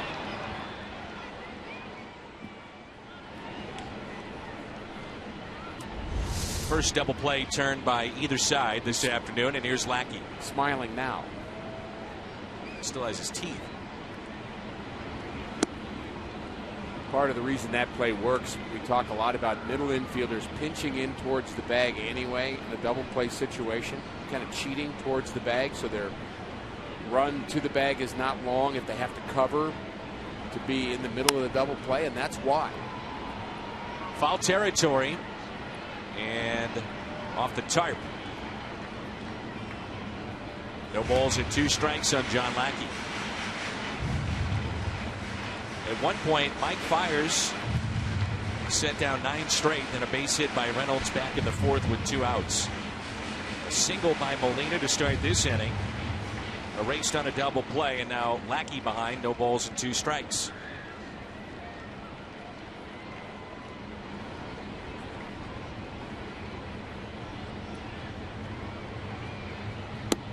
Fiers picks up his 3rd strikeout. Lackey back to work. He'll get Ramirez, Davis, and Jeanette.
AL East showdowns. Orioles take on the Red Sox, followed by the Yankees against the Rays. Coverage begins at 2:30 on America's Home for Baseball every Saturday. Fox Sports 1 and streaming live on Fox Sports Go. Interesting that John Lackey, he made the last out for the Cardinals in the bottom of 5, and then had words with John Hirschbeck. A nice conversation. It wasn't like they were getting after each other. More of a, looked like Lackey looking for an explanation on something and vice versa. And when a pitcher makes the final out as a hitter, the clock, in terms of coming back and beating the clock and getting ready with the pace of play clock now in baseball, it's obsolete when the pitcher makes the final out. Pitchers have to throw their final warm-up toss before 30 seconds remaining. The batters must be in the box from 20 to 5 seconds left, but when he made the last out, it doesn't matter. Well, I think the conversation had to do with the inning before when he ends up walking Lucroy, and there's something that Lackey said that John Hirschbeck heard, and Yachty tried to do a little mediating of his own, stepping in between, and it didn't really go much further than that, but you could tell there was a little agitation from Hirschbeck, and I just think there was clarification going on there. What was it? What he was saying, what he meant? And you mentioned Lackey getting thrown out by Hallian a year ago. It was just pretty quick. You know, whatever he said just got under the skin of Hallian, and he was thrown out. And that is not the right thing to do in a 0-0 game in the 6th. And I'm just glad they talked about it. Ramirez didn't like that call that went against him. 1 ball, 1 strike.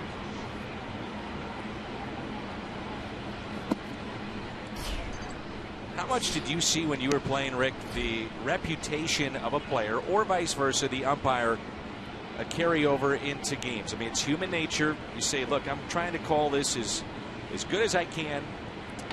I want to do the best job possible. I don't care about reputations of players. I got to throw that out the window.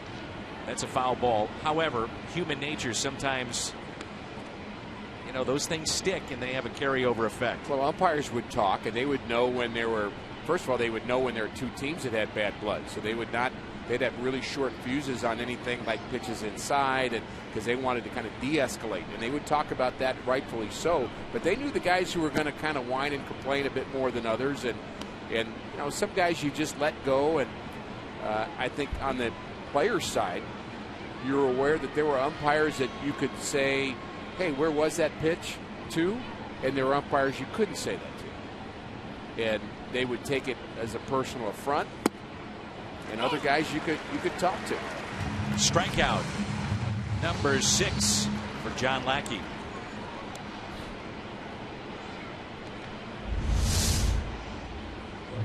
Ramirez just a little late on that fastball. Likes the ball down. I think he thinks he had a pitch he could handle there, but he was just a little late.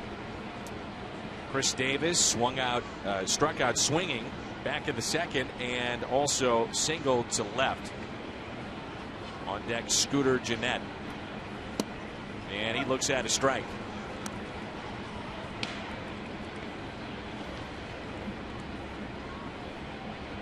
No score here at Busch Stadium in St. Louis. Rubber game between Milwaukee and the St. Louis Cardinals. The backswing caught Yadier Molina on his helmet. He says he's all right. Nothing in 2 the count. Davis getting a heavy dose of fastball in, slider away.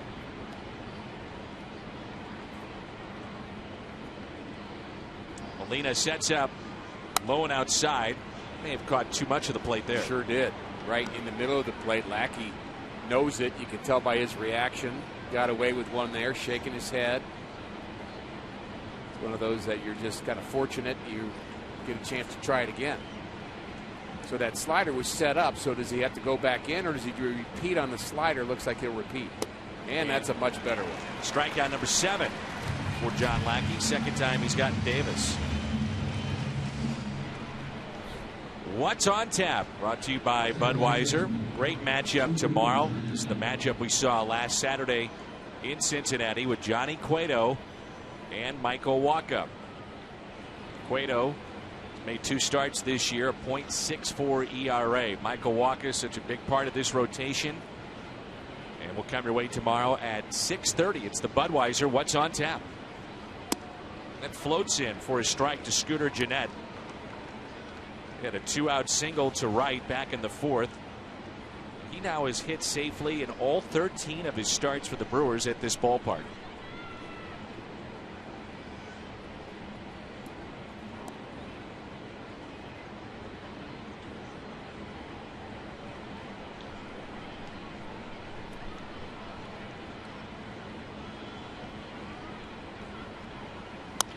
Ground ball.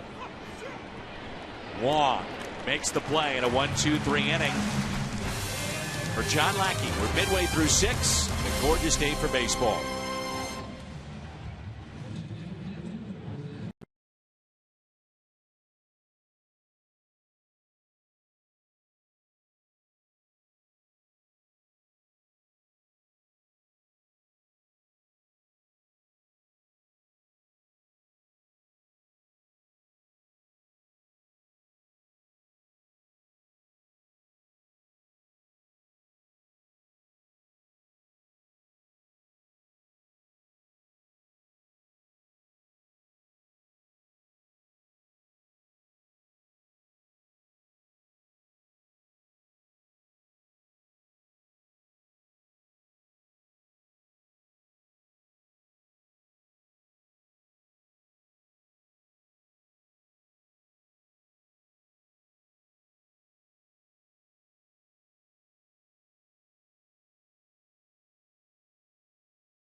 Sunday, all kids ages 15 and younger entering with a ticket receive their very own Cardinals baseball t-shirt courtesy of Pasta House and Coca-Cola. So buy your tickets right now at cardinals.com/promotions.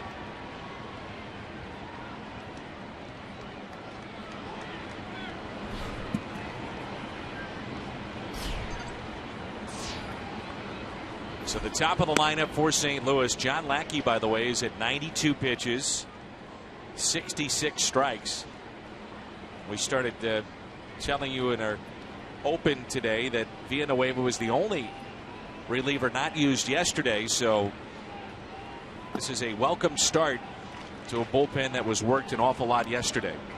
First time yesterday a Cardinal starter didn't go 6 or more innings, but Lance Lynn was good enough to win his 50th game, but he had a lot of pitches, and we see the Cardinal bullpen starting to be a little bit more engaged and stretching and doing the things they do to get ready both physically and mentally, because it won't be long before they're called upon. Driven into right center. That ball will get down. Carpenter on his way to second base, and it's a leadoff double for Matt Carpenter.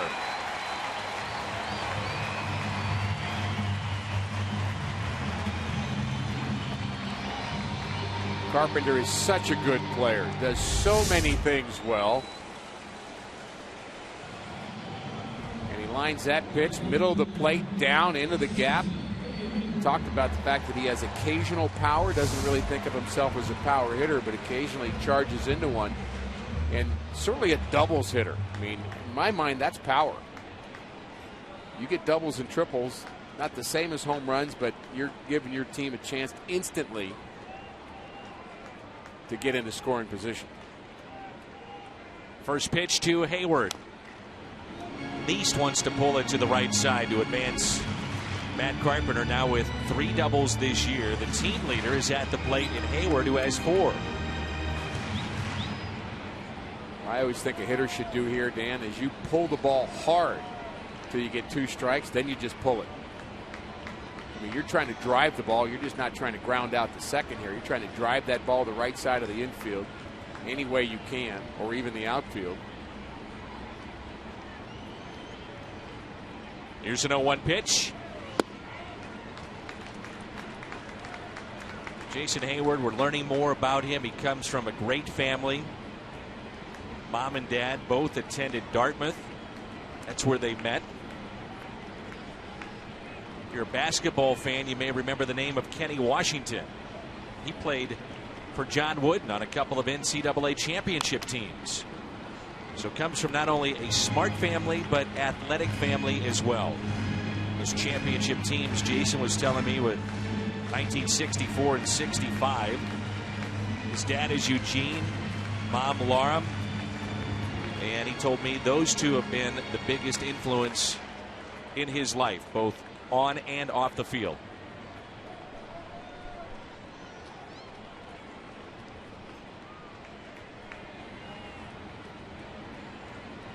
Here's a 1-2 pitch to Hayward. And he waves at it and strikes out. Big strikeout for Fiers. And that's 4 today. Well, they pitched him away. He's trying to pull the ball, and even this, he tries to get around it and just kind of hit the ball to the right side, but can't reach it. Way out of the strike zone and can't lay off. Fiers really carved him up right there. That was good work by this starter. Not an overpowering guy, as we mentioned, Dan, but he's pitched well. Now it's Holiday, who has walked and also grounded out 2 short. Runner at second is Carpenter. Scoreless game here in St. Louis.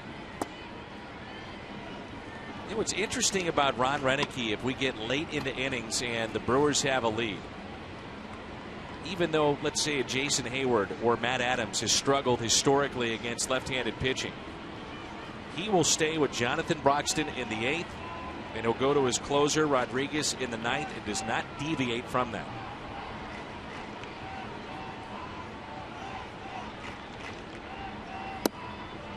Just thinking ahead here, you could get to the situation in the 8th again with Hayward up. And again, if they're ahead, he's going with Broxton. Right now, though, he's worried about Carpenter at second base in this 2-0 count on Holiday. Crowd comes alive, and a 2-0 pitch. Instead of check. The runner at second, Carpenter, and Holiday's had issues with this right-hander. 0 for 10. He's grounded out to short today. Molina 3 for 16. Carpenter, that's updated, now 2 for 14 against Fiers.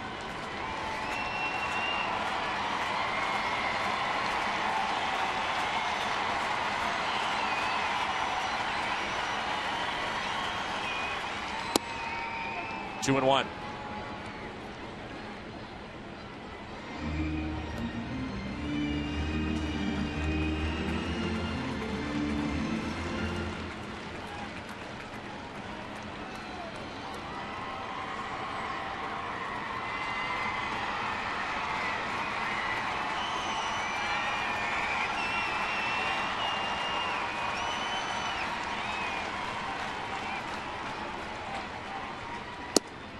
Three and 1. Peralta on deck. We've seen games like this go 2 different directions. One direction would be that one pitch, that one at bat that ends up being the difference maker. You got a 1-0 game or a 2-0 game when it's all said and done. We've also seen when a team will get a run in a pitcher's duel, and that opens the floodgates, really, for both teams. What will we have here this afternoon at Busch Stadium? A 3-1 pitch. Down the right field line and slicing foul and out of play. Noticed at batting practice today, a little warmer weather here at the ballpark, around 80 degrees. Ball was traveling in what has been primarily, historically, in this ballpark, a pitcher's park. It's fair, but I think it leans more towards the pitchers. No question about that. I think the weather's just been so good this whole week.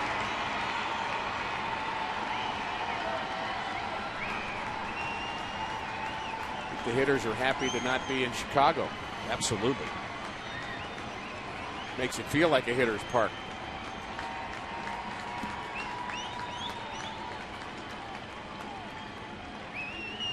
A 3-2 pitch to Holiday. Instead, time is granted late.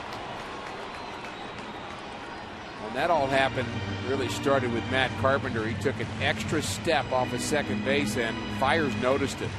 And so he gave another look, another look, another look. And by the time he got to that third look, to make sure Carpenter wasn't going to try to do something off of second base, Holiday asked for time.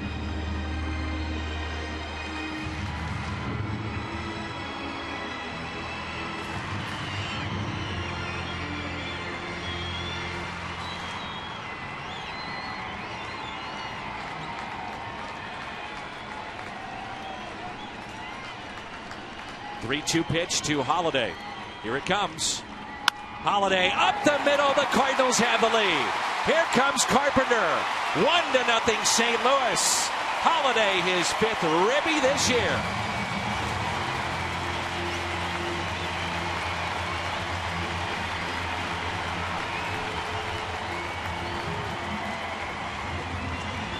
Holiday has now hit in all 8 Cardinal games in 2015. We talked about how the Milwaukee Brewers were giving him a lot up the middle, and that's where he goes. Right through the box in the center field. Carpenter with that big lead scores, and the fans finally something to cheer about offensively today.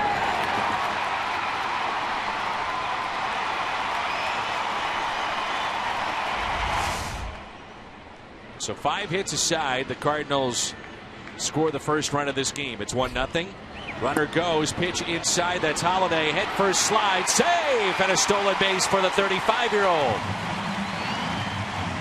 I didn't see that one coming, did you? No. Neither did Milwaukee. You know, Holiday's been taking very short leads, too.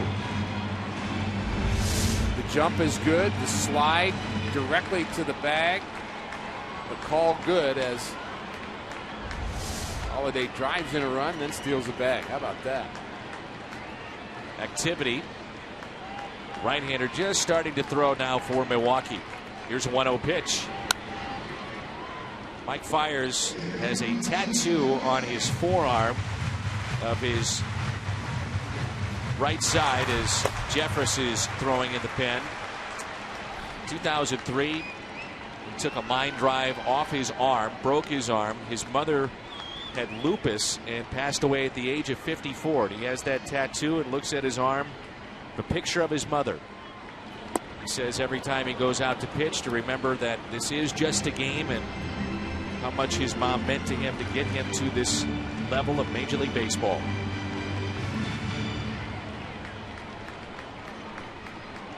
Passed away when he was just 28 a couple of years ago.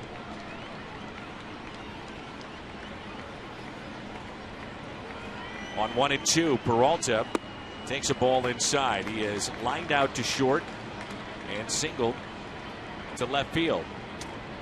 Seems to me Kyle Loesch has a tattoo on his pitching arm to cover up the forearm injury that he had.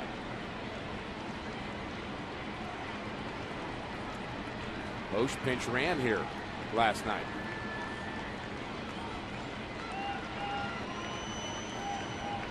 The 2-2 to Johnny Peralta. Reaches for it, base hit into center. Will they send Holiday? Now with the arm of Parra. Matt did not get a good jump.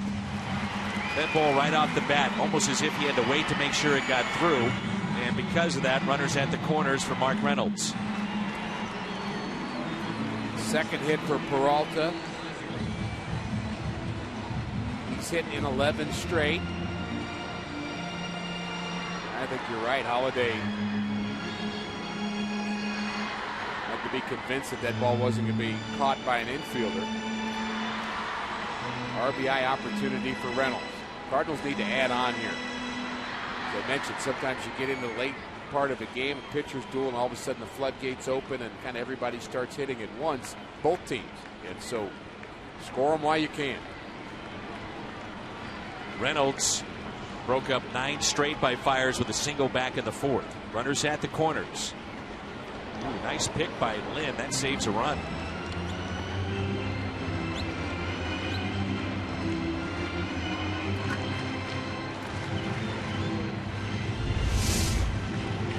Short snap throw.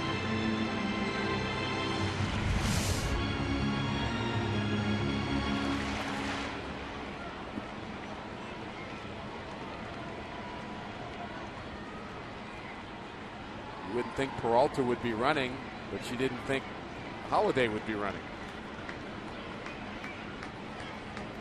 1 out, 1st and 3rd for Mark Reynolds. Fights it off and a foul ball. Should be interesting to see how Mike Matheny will play this. They'll try to squeeze, it looks like, one more inning out of John Lackey. But as we mentioned, every reliever other than Villanueva has appeared in at least 4 of the 7 games, and every one of them was in game 2 last night of this series.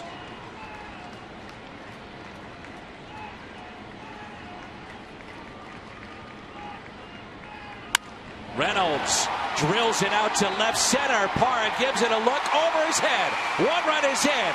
Peralta being waved in. Here comes a relay. Segura to the plate. It's in time. The tag is there. Mark Reynolds with a line shot over Parra in center. The Cardinals pick up another run, and it's 2-0 St. Louis. And his first RBI as a Cardinal.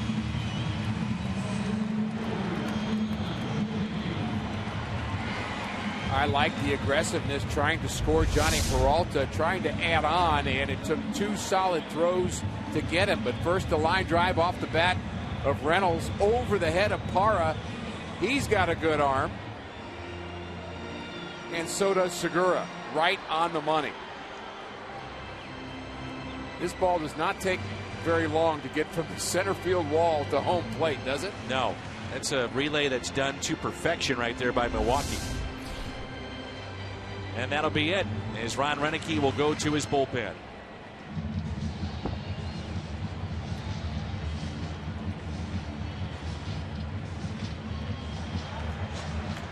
That's it for Fiers. And our Chevy call to the bullpen is the left-hander Neil Kotz. Cardinals opened it up here in the 6th.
Arena Pooches in the Ballpark Day. Come downtown, enjoy a ball game with man's best friend beside you.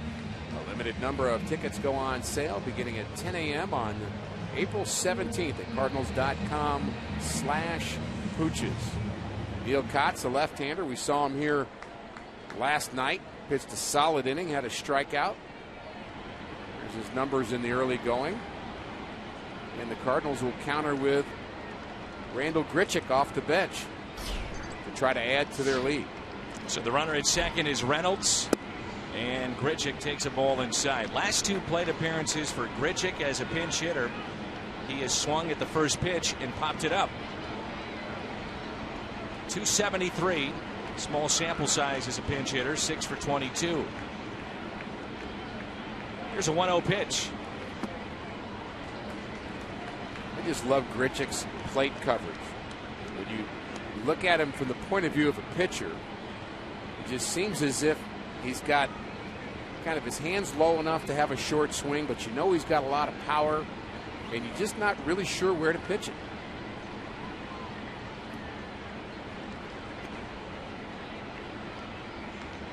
He could get into one right here. The 2-0.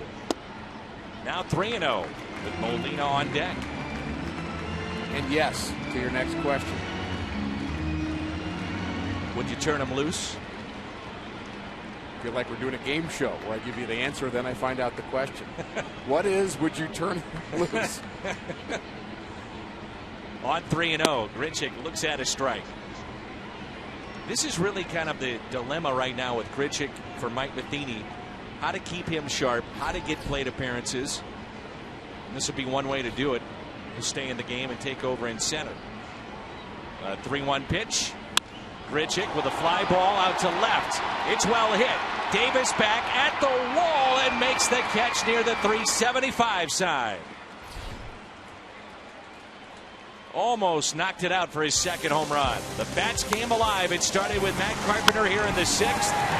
Holiday, Peralta, Reynolds. A lead for St. Louis.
It may not be reproduced or retransmitted in any form, and the accounts and descriptions of this game may not be disseminated without the express written consent of the St. Louis Cardinals. Mark Reynolds an RBI double to make it 2-0. Cardinals about hit Milwaukee 7-5 as we move to the 7th, and Randal Grichuk stays in the game and takes over in center field. And the bullpen that we talked about in the open as being a good part of this Cardinal team so far. Well, we haven't had to talk much about him during this game yet, but there'll be a time. 92 pitches for Lackey so far. We're in the 7th inning, and his last inning probably either way, but there are going to be some guys going along with him during this inning. Still sharp with that breaking ball, though. Matt Belisle is throwing in the St. Louis bullpen. Logan Schaefer has moved to the on-deck circle, and this is Parra at the plate. 1 for 2. As he pops that foul. Mentioned that Mike Matheny talked about having to stretch out some of his relievers, so he's not using 5 or 6 or 7 of them every day, and Belisle's one of them that he believes could be a 2-inning pitcher and should be. Villanueva for sure from the right side. Seth Maness he also mentioned and Segrist, other possibilities of guys that can be 2-inning pitchers out of the bullpen. 1-2 the count. There's Belisle throwing in the pen. Parra with 2 out and 2 on in the 4th. Struck out on a check swing. The 1-2 pitch. Reaching for it, hit to first. There's Reynolds. He'll take it himself. Steps on the bag. And that's the first out here in the 7th.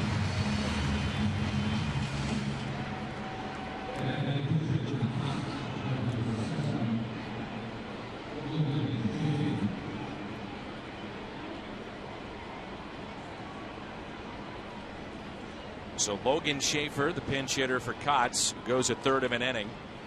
The final line on Mike Fiers, 5 2/3, 2 runs on 7 hits, struck out 4, 1 walk, 93 pitches. Schaefer was used to bunt as a pinch hitter in game 1 of this series, and the reminder with Carlos Gomez inactive but not DL'd yet, that a shorter bench for Milwaukee. Schaefer last year appeared in 65 games. Majority of that time coming in as a late defensive replacement or a pinch hitter, as he hit 181. 1 ball, 1 strike.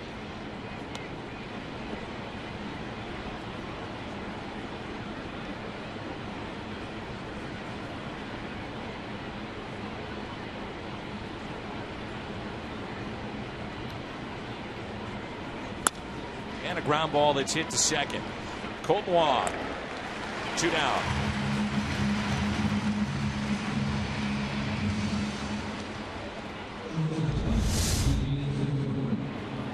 Lackey's been very good with his location for the most part. He's made a couple of mistakes that he's gotten away with, but he's lived on corners.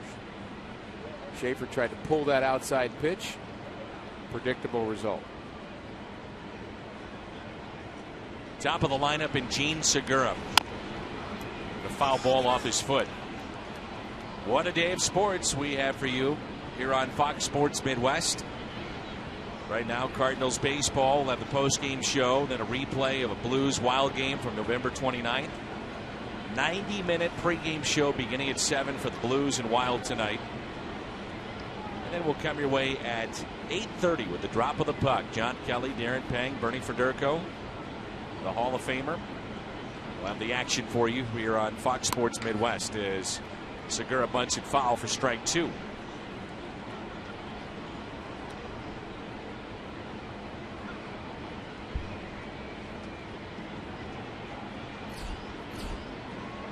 Pitch count per inning. Good start for Lackey. Very quick first inning. Couple 20+ innings in the middle of the game, but has really been consistent here this afternoon. Continues to pitch well at Busch Stadium as a Cardinal.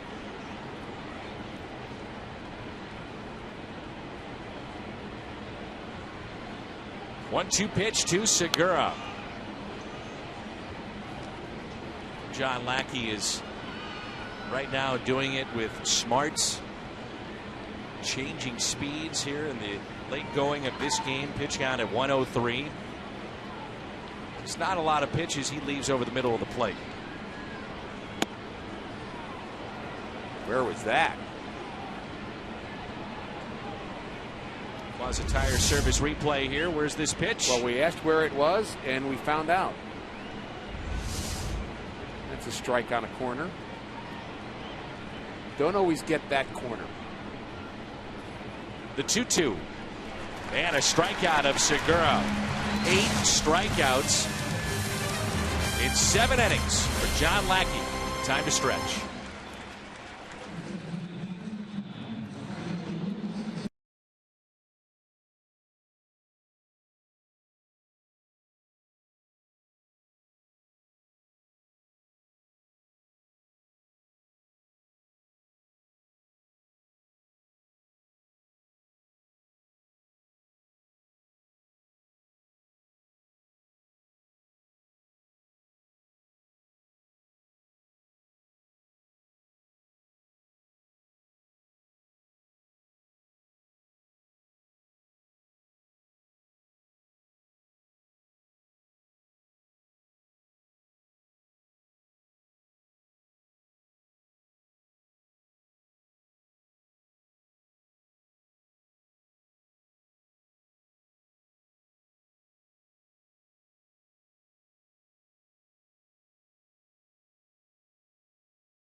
Honda home run inning. Cardinals player hits a home run. The Gateway Honda dealers will make a donation of $1,000 to the Make-A-Wish Foundation. Yadier Molina, Colt Wong, and then the pitcher spot, that's John Lackey. New pitcher in for Milwaukee, that's Jeremy Jeffress. Now Chevy Cole to the pin. His 6th appearance, we saw him pitch in the home opener for St. Louis. Also pitched in the major leagues for the Kansas City Royals, the Toronto Blue Jays, one of the hardest throwers in the major leagues. Career average fastball velocity near 96 miles an hour.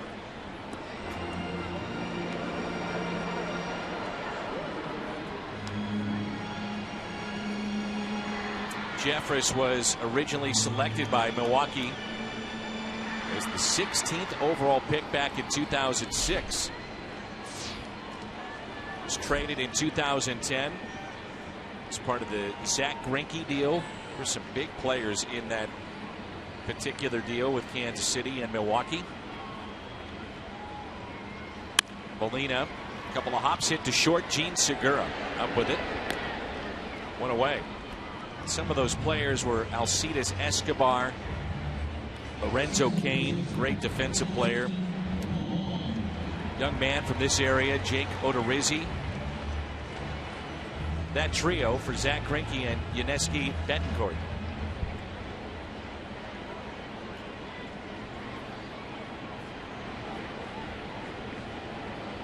Last year he returned to Milwaukee as he signed a minor league deal. Then emerged as a setup man to Francisco Rodriguez.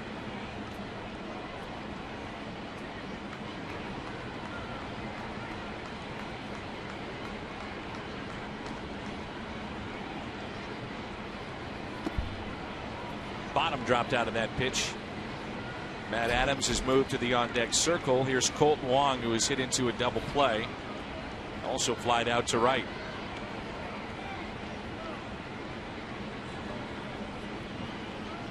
Jeffress, the 3rd pitcher used by Milwaukee today.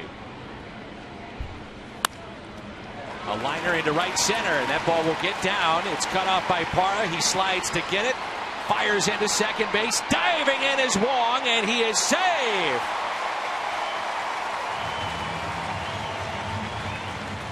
Segura says he wants to see a review, immediately looking into the Milwaukee dugout. We'll see if we have a challenge here by Ron Renneke.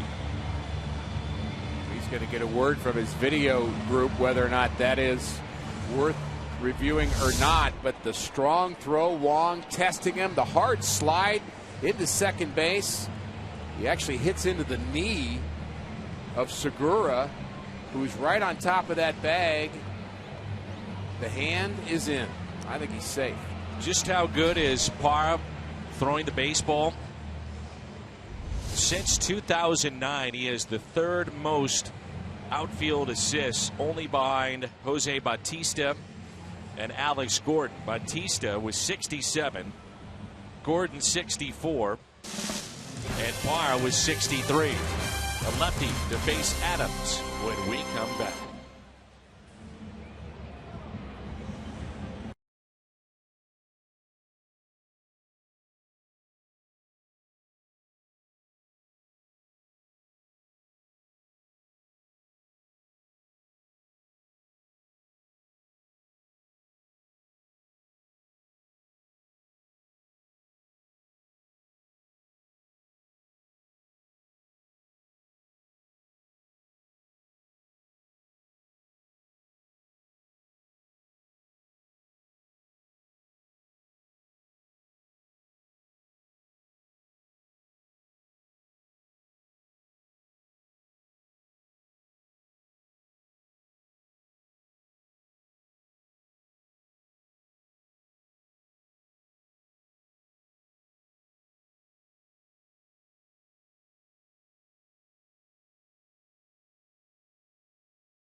Cardinals baseball on Fox Sports Midwest is brought to you by Ford, the official cars and trucks of the St. Louis Cardinals.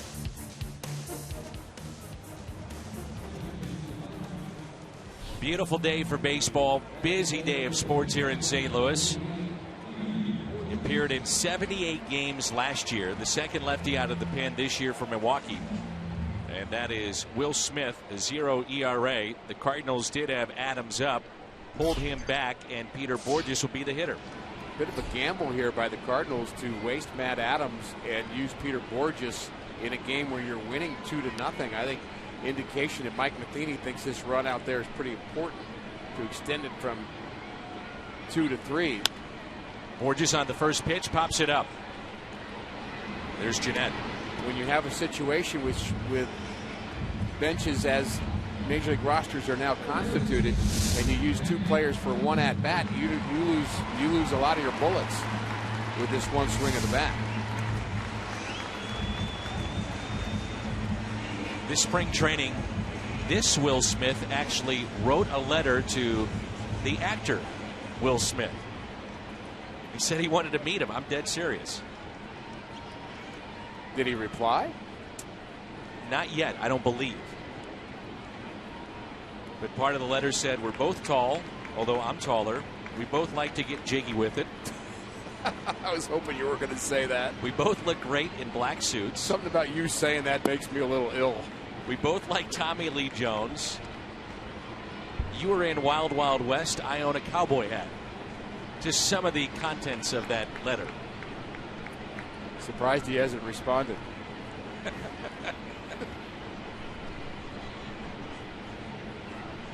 Here's a 1-0 pitch to Carpenter. He got it all started for the Cardinals with a double to right center back in the 6th and scored the first run. John Lackey is through for the day. 105 pitches. He struck out 8 in 7 scoreless innings.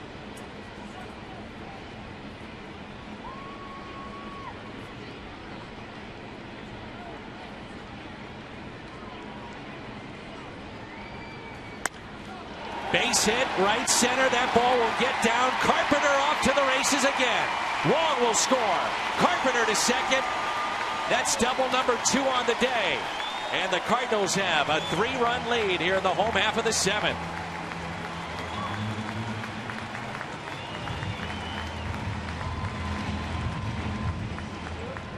That's 4 doubles now for the Cardinals in the last 2 innings, and Carpenter started it in the 6th inning with a leadoff double, and he drives in a run here in the 7th inning.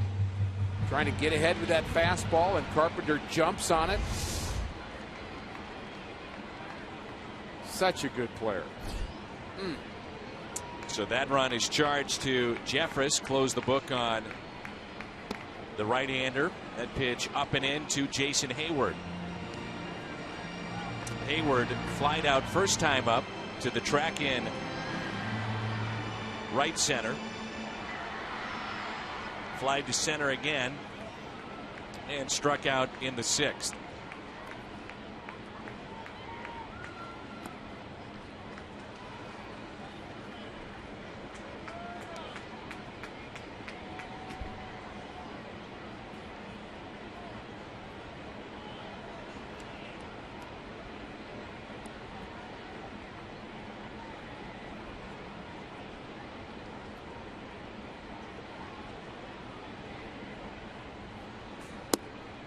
In that letter, by the way, from this Will Smith,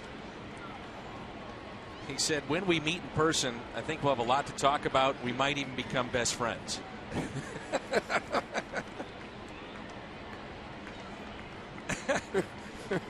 Oh, that's funny. The 2-1 pitch outside, and you just saw Greg Houck, the Cardinals trainer, lead trainer, working on the hands of Colton Wong, diving in head first. The double by Colton with 1 out here in the 7th. Hopefully he's all right.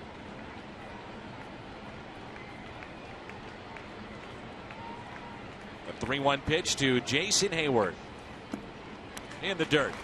So he draws the walk against the lefty. You're just joining us on this Thursday afternoon from St. Louis, the Mazda game summary. Cardinals with a 2-run lead. Mike Fiers knocked out 5 2/3. Ryan Braun, their big slugger, is 1 for 3. Story for the Cardinals, the pitching of John Lackey. 7 scoreless innings with 8 strikeouts, and Matt Carpenter, pair of doubles. Crowd today, 40,079. 40079.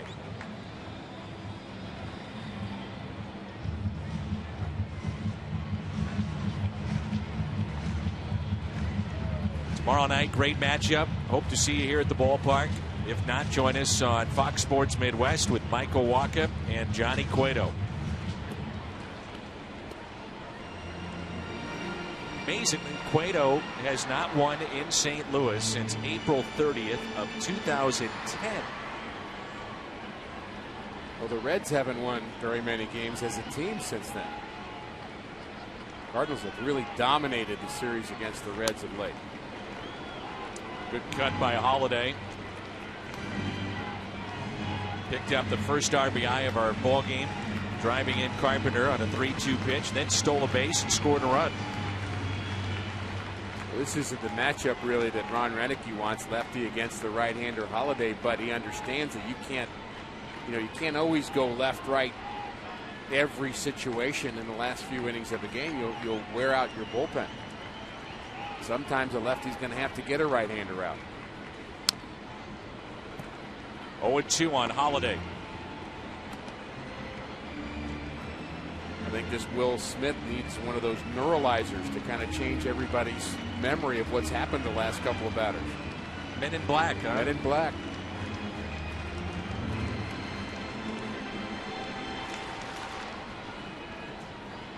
Boy, you watch a lot of movies. I do.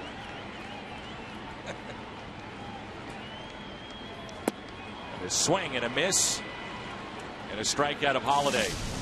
Cardinals, though, add to their lead 3-0 after 7.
Studio and a Bomberito Sports Update.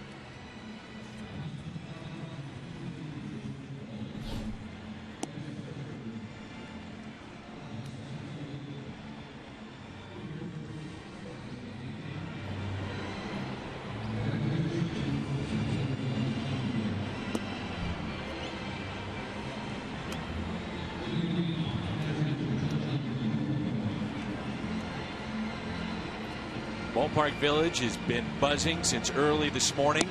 A lot of fans will stick around and head to Scottrade Center tonight. Just up Clark Street is Jordan Walden. He's our Chevy called to the pin. We assume he's the primary setup man to get to Trevor Rosenthal. You mentioned Broxton and Rodriguez being the 8-9 tandem for Milwaukee. It's going to be an awful lot of Walden and Rosenthal for the Cardinals. And when you think about Walden, you think fastball. He throws mid-90s 64% of the time, has a slider and he'll use a changeup. We talk a lot about his unorthodox delivery to the plate, the way he seems to just jump at a batter, and not a lot of time to react to the fastball of Walden.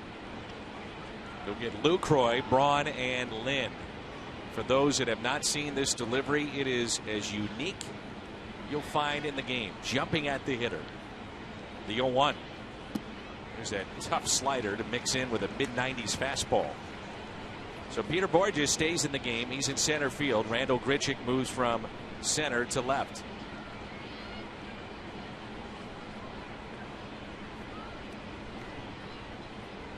You hear the phrase disengaging the rubber as part of MLB's rule book.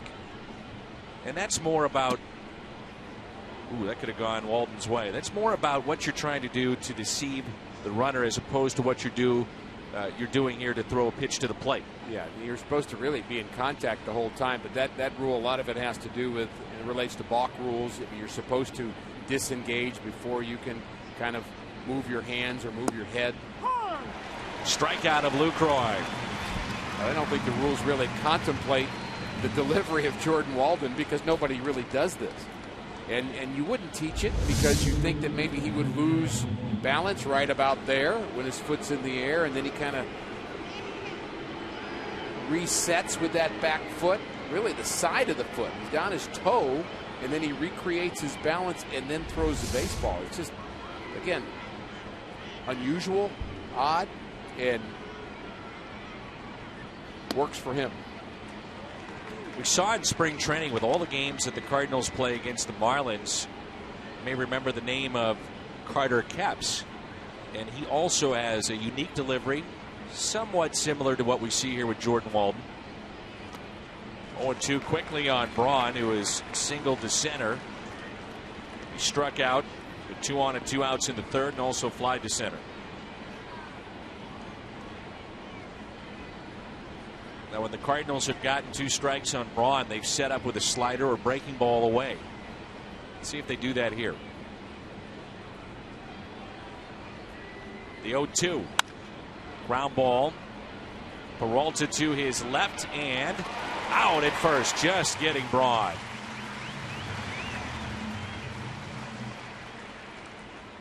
Arcia in the driver's seat.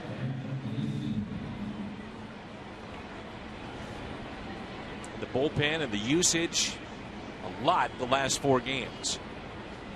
Not just the number of innings they had to throw, but the number of pitchers that were needed to get all of those outs. And most night it was at least 4, sometimes 5. One time all 7.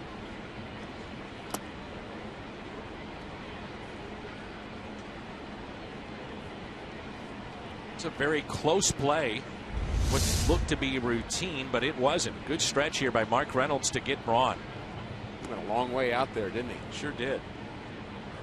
Big guy, long legs, and an outstanding education.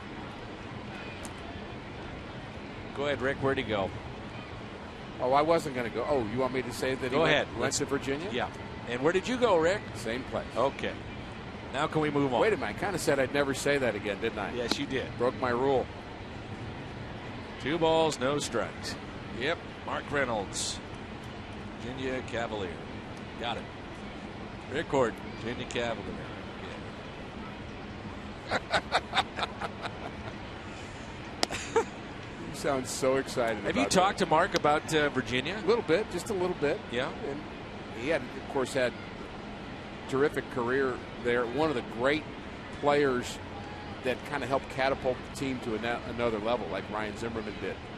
Kind of just a run-of-the-mill ACC team for years, and kind of a 500 team at best, but kind of around his years and later, the team just became really a national powerhouse. Here's a 3-1 pitch to Adam Lynn. Slap to left and a base hit.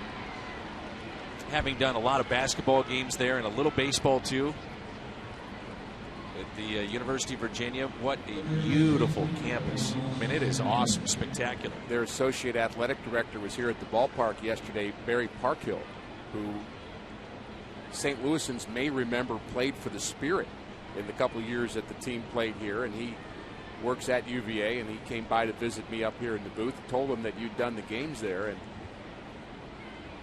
he just loved seeing this stadium. It's the first time he'd seen the stadium. They were having a Spirit reunion here in St. Louis. And he rolled off the names of some of the players. Bob Costas was, of course, the broadcaster for that team, but Marvin Barnes and Ed Elcar and Gus Gerard, some of those names. And they had a nice reunion here. And just once you're teammates, you know, you just don't forget that.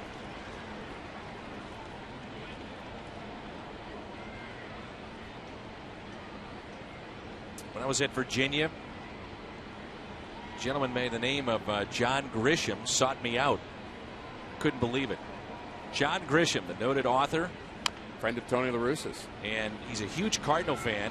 And he saw me across the way at a basketball game. He's got season tickets right on the court.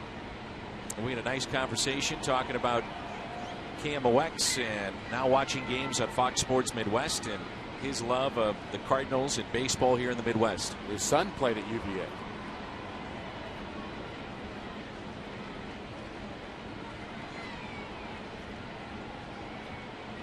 Here's an 0-2. Check swing, and he went. Strikeout of Ramirez, 2 in the inning. And collectively, 10 strikeouts for the Brewers.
Light. It reminds fans to stay in the game and drink responsibly. And play daily fantasy baseball for free on DraftKings.com with the official daily fantasy partner of MLB. Just enter promo code CARDS for free entry.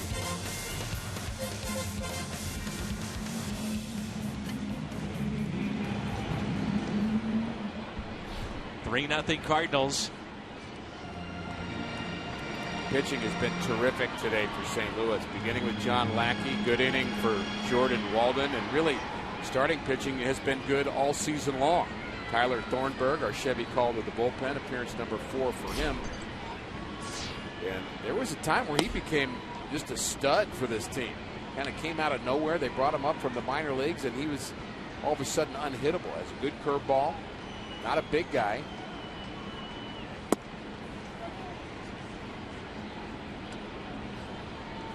Johnny Peralta at the plate.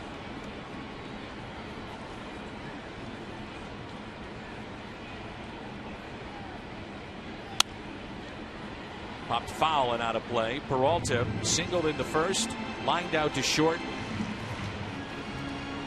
and also singled in the 6th. The interesting year that Thornburg had, and this was actually 2 seasons ago. He was 0-9 in AAA with an ERA of close to 6. They brought him to the big leagues, And he was 3-1 with an ERA of 2. That would be hard to project.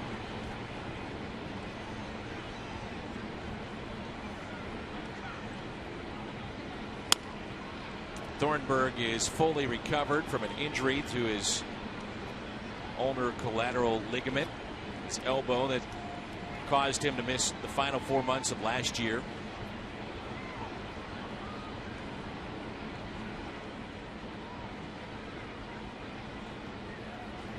And he was at one point, as you mentioned, Rick, the primary setup man because of how he started last season. He allowed just 1 run in 14 2/3 innings coming out of the pen.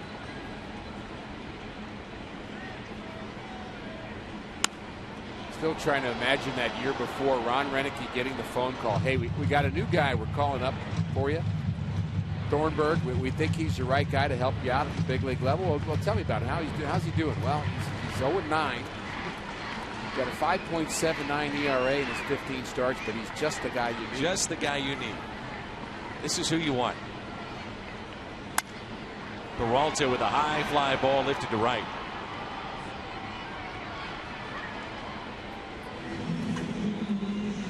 Watch every out-of-market game live in HD with MLB.TV Premium, the #1 live streaming sports service. Real-time highlights, live look-ins, pitch tracking widget, and more. Blackout and other restrictions may apply. Visit MLB.TV. Trevor Rosenthal getting loose in the Cardinals pen.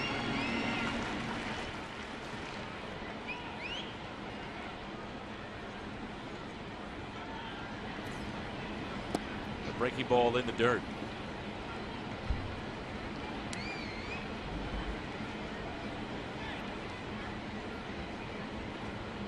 Thornburg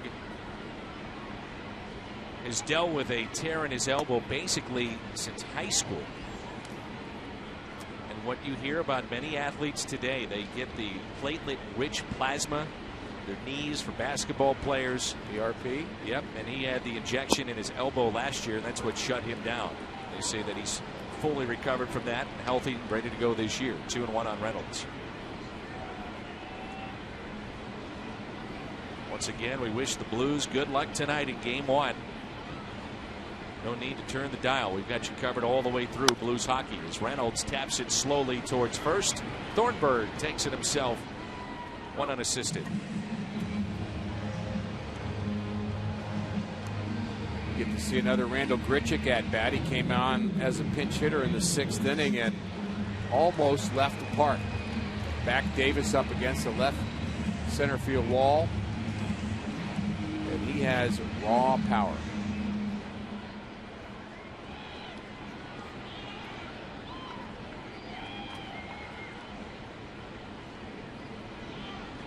Lights are on now here at Busch Stadium. Very cloudy in downtown St. Louis. We began 12:45 with our first pitch.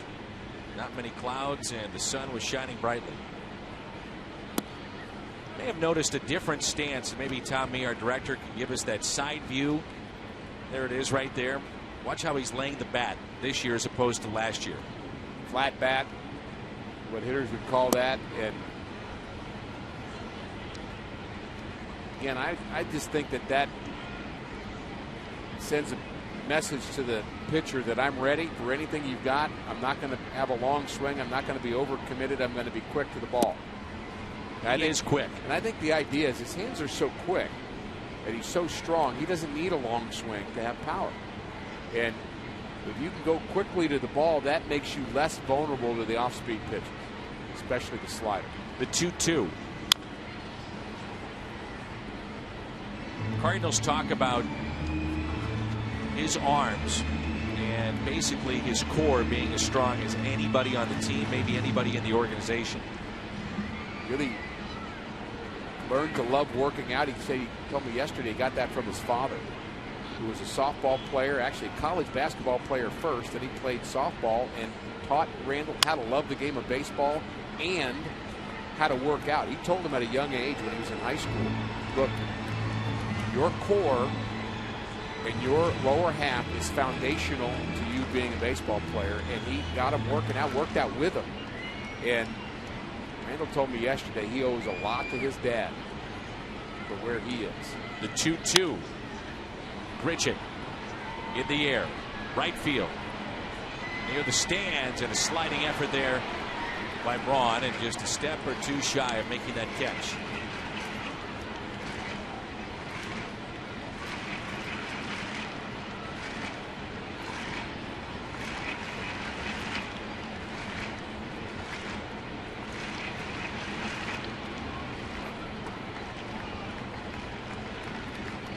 Blues fan, and about the gentleman to his left, right portion of your screen.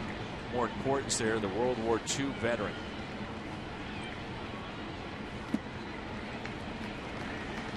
Anytime I see a veteran with a hat, shirt, I don't know if other people do it, I just say it out of the blue. Thank you. I go up and shake their hand. Absolutely. And say thank you for what you've done for us. Absolutely. 3-2 pitch. Grichuk smokes it out to left center. That ball will get down. Randall can run two on his way to second base. What a prime example of how the ball jumps off his bat. Makes a little different sound too, doesn't it? Crack of the bat with Randall Grichuk. Such a quick swing. So strong. He's going to hit some home runs before it's over. You would have to think, with what's happened with Josh Hamilton, if the Angels potentially could redo that deal, I mean, how could they not look at this and say, potentially, this guy could be our everyday right fielder? Part of the Borges deal, and maybe saying the same thing about Peter Borges. They knew what he could do and had decent years with Anaheim, now Los Angeles Angels of Anaheim. It's almost like he was stuck there. He had such great promise coming out of high school when he signed that I think they thought maybe he would go quicker than he did, and maybe they just almost started to take him for granted maybe. 1-0 pitch. And as we have found out, great kid. Absolutely. I mean, he is smiling all the time and very respectful of the veterans and his place here. Works hard, as you talked about, and is starting to produce. The 1-1 to Molina. That's a base hit into right center. Grichuk being waved in. 4-0 Cardinals as Yachty comes through with some insurance.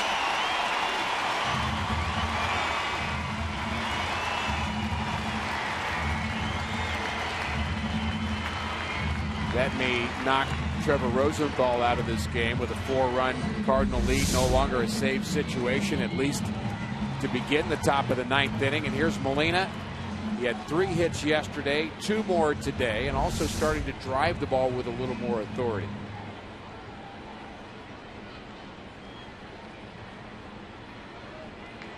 Here's Colton Wong, who is doubled, hit into a double play and fly to right. I got to spring training and I asked Mike Matheny about Yachty and his weight loss and his strength and what kind of player would he be. Mike bristled a bit at first. I realized I was probably the 50th person that asked him that question that'd been down there before I'd gotten to spring training. But he believes, look, Yachty is made himself healthier. He's going to help his legs and his knees. He's going to prolong his career. How can you not like it when a guy has made himself in better shape and more healthy? And we'll have to see what happens. He didn't expect it to be a problem for Molina, and you mentioned that sometimes you just have to kind of work your way into your new body type as far as the timing is concerned. Spring training, a great chance for us when we get down there to be in that relaxed atmosphere and visit with the players and the coaches, management. 3-1.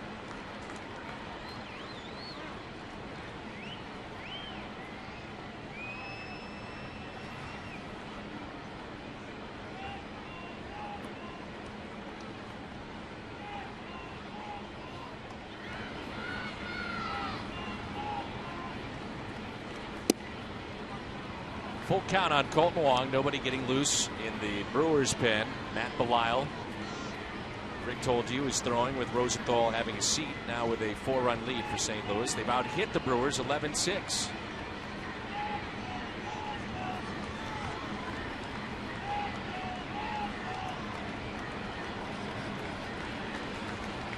Lind is playing behind Molina with 2 outs and a 3-2 count.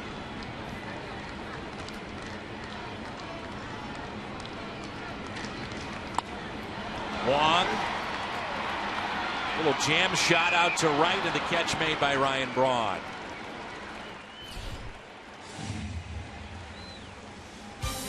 Randall Grichuk, hit speed triple digits. 1 for 2 today. 4-0.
Oh, 4-0 Cardinals, 11 hits.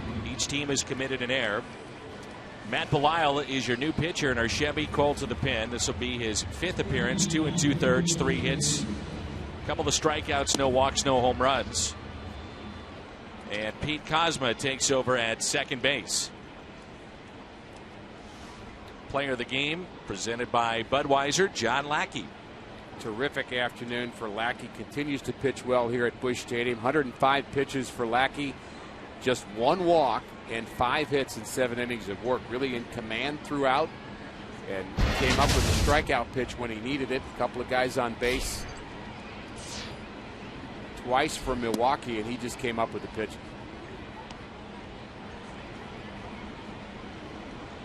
So there's Kozma now at second base.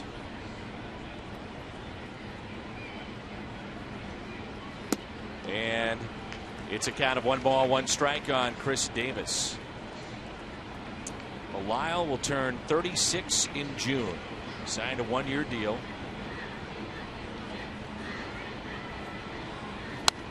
Almost have to think the ballpark switch from Coors Field to here is going to make a major difference for him. Well, he's got a big old smile on his face being a Cardinal, but the first thing you're going to hear about Matt Belisle from anybody that's played with him or knows him, and I've talked to 20 people about him, and the first thing they say is how awesome a teammate he is and how likable he is. And, you know, is that the most important thing when you got a guy out on the mound trying to win a game for you? No, you want a guy that can pitch, but it sure doesn't hurt to have a reputation where that's the first word out of everybody's mouth is you're going to love this guy. I mean, absolutely love him as a player, and St. Louis will learn to love him.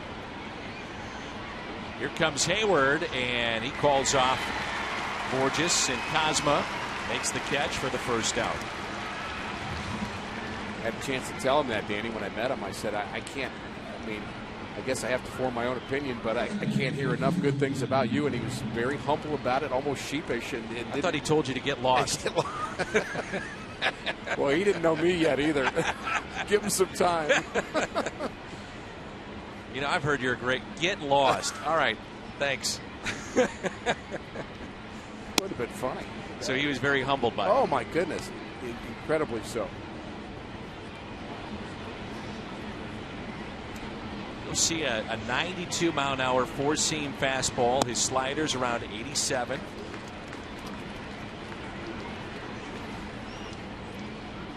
You mentioned Coors Field. Cincinnati before that. Another hitter's ballpark.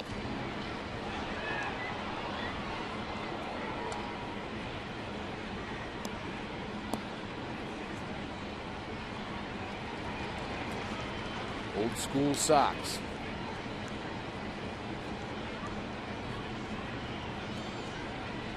A little early for High Sox Sunday. Left center, long way to go for Borges. Oh, nice play. Look at that speed. He had a long way to go.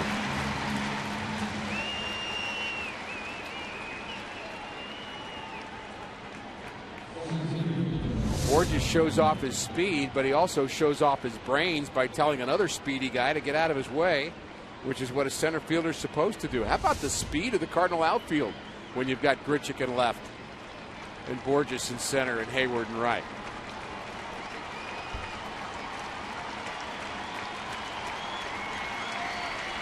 Here is Parra.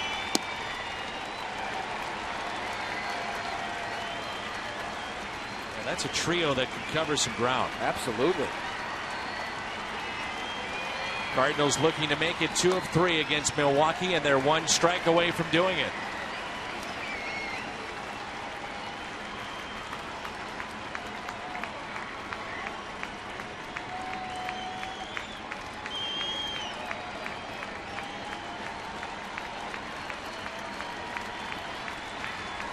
Here's the 0-2.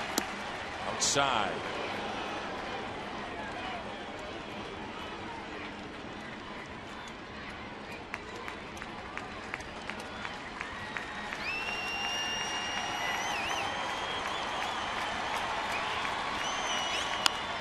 That's hit out of play.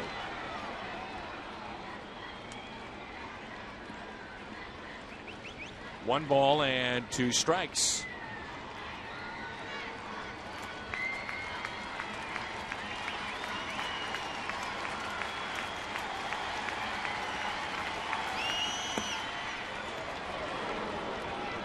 Post-game show coming up.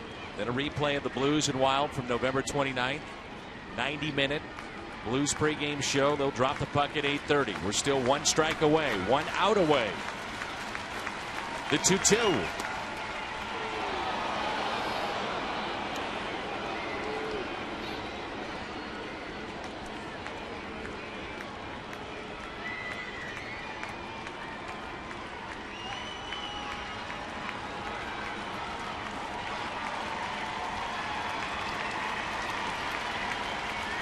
The 3-2 pitch.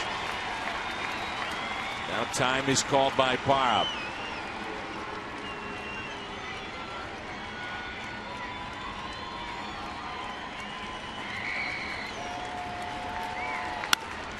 Ground ball short. Peralta stabs at it but makes the play, and the Cardinals take 2 of 3 and they win it 4-0 over Milwaukee. Dan, it took a while for the Cardinals bats to come alive. Very good pitching from the starters in the early going, but the Cardinals getting 8 hits in the last 3 innings, including 5 doubles, and Matt Carpenter got it all started. Yeah, 2 of the 5 doubles by Carpenter, and it started in the 6th inning. This double, then he came around to score. Lackey was outstanding. 4-0 the final.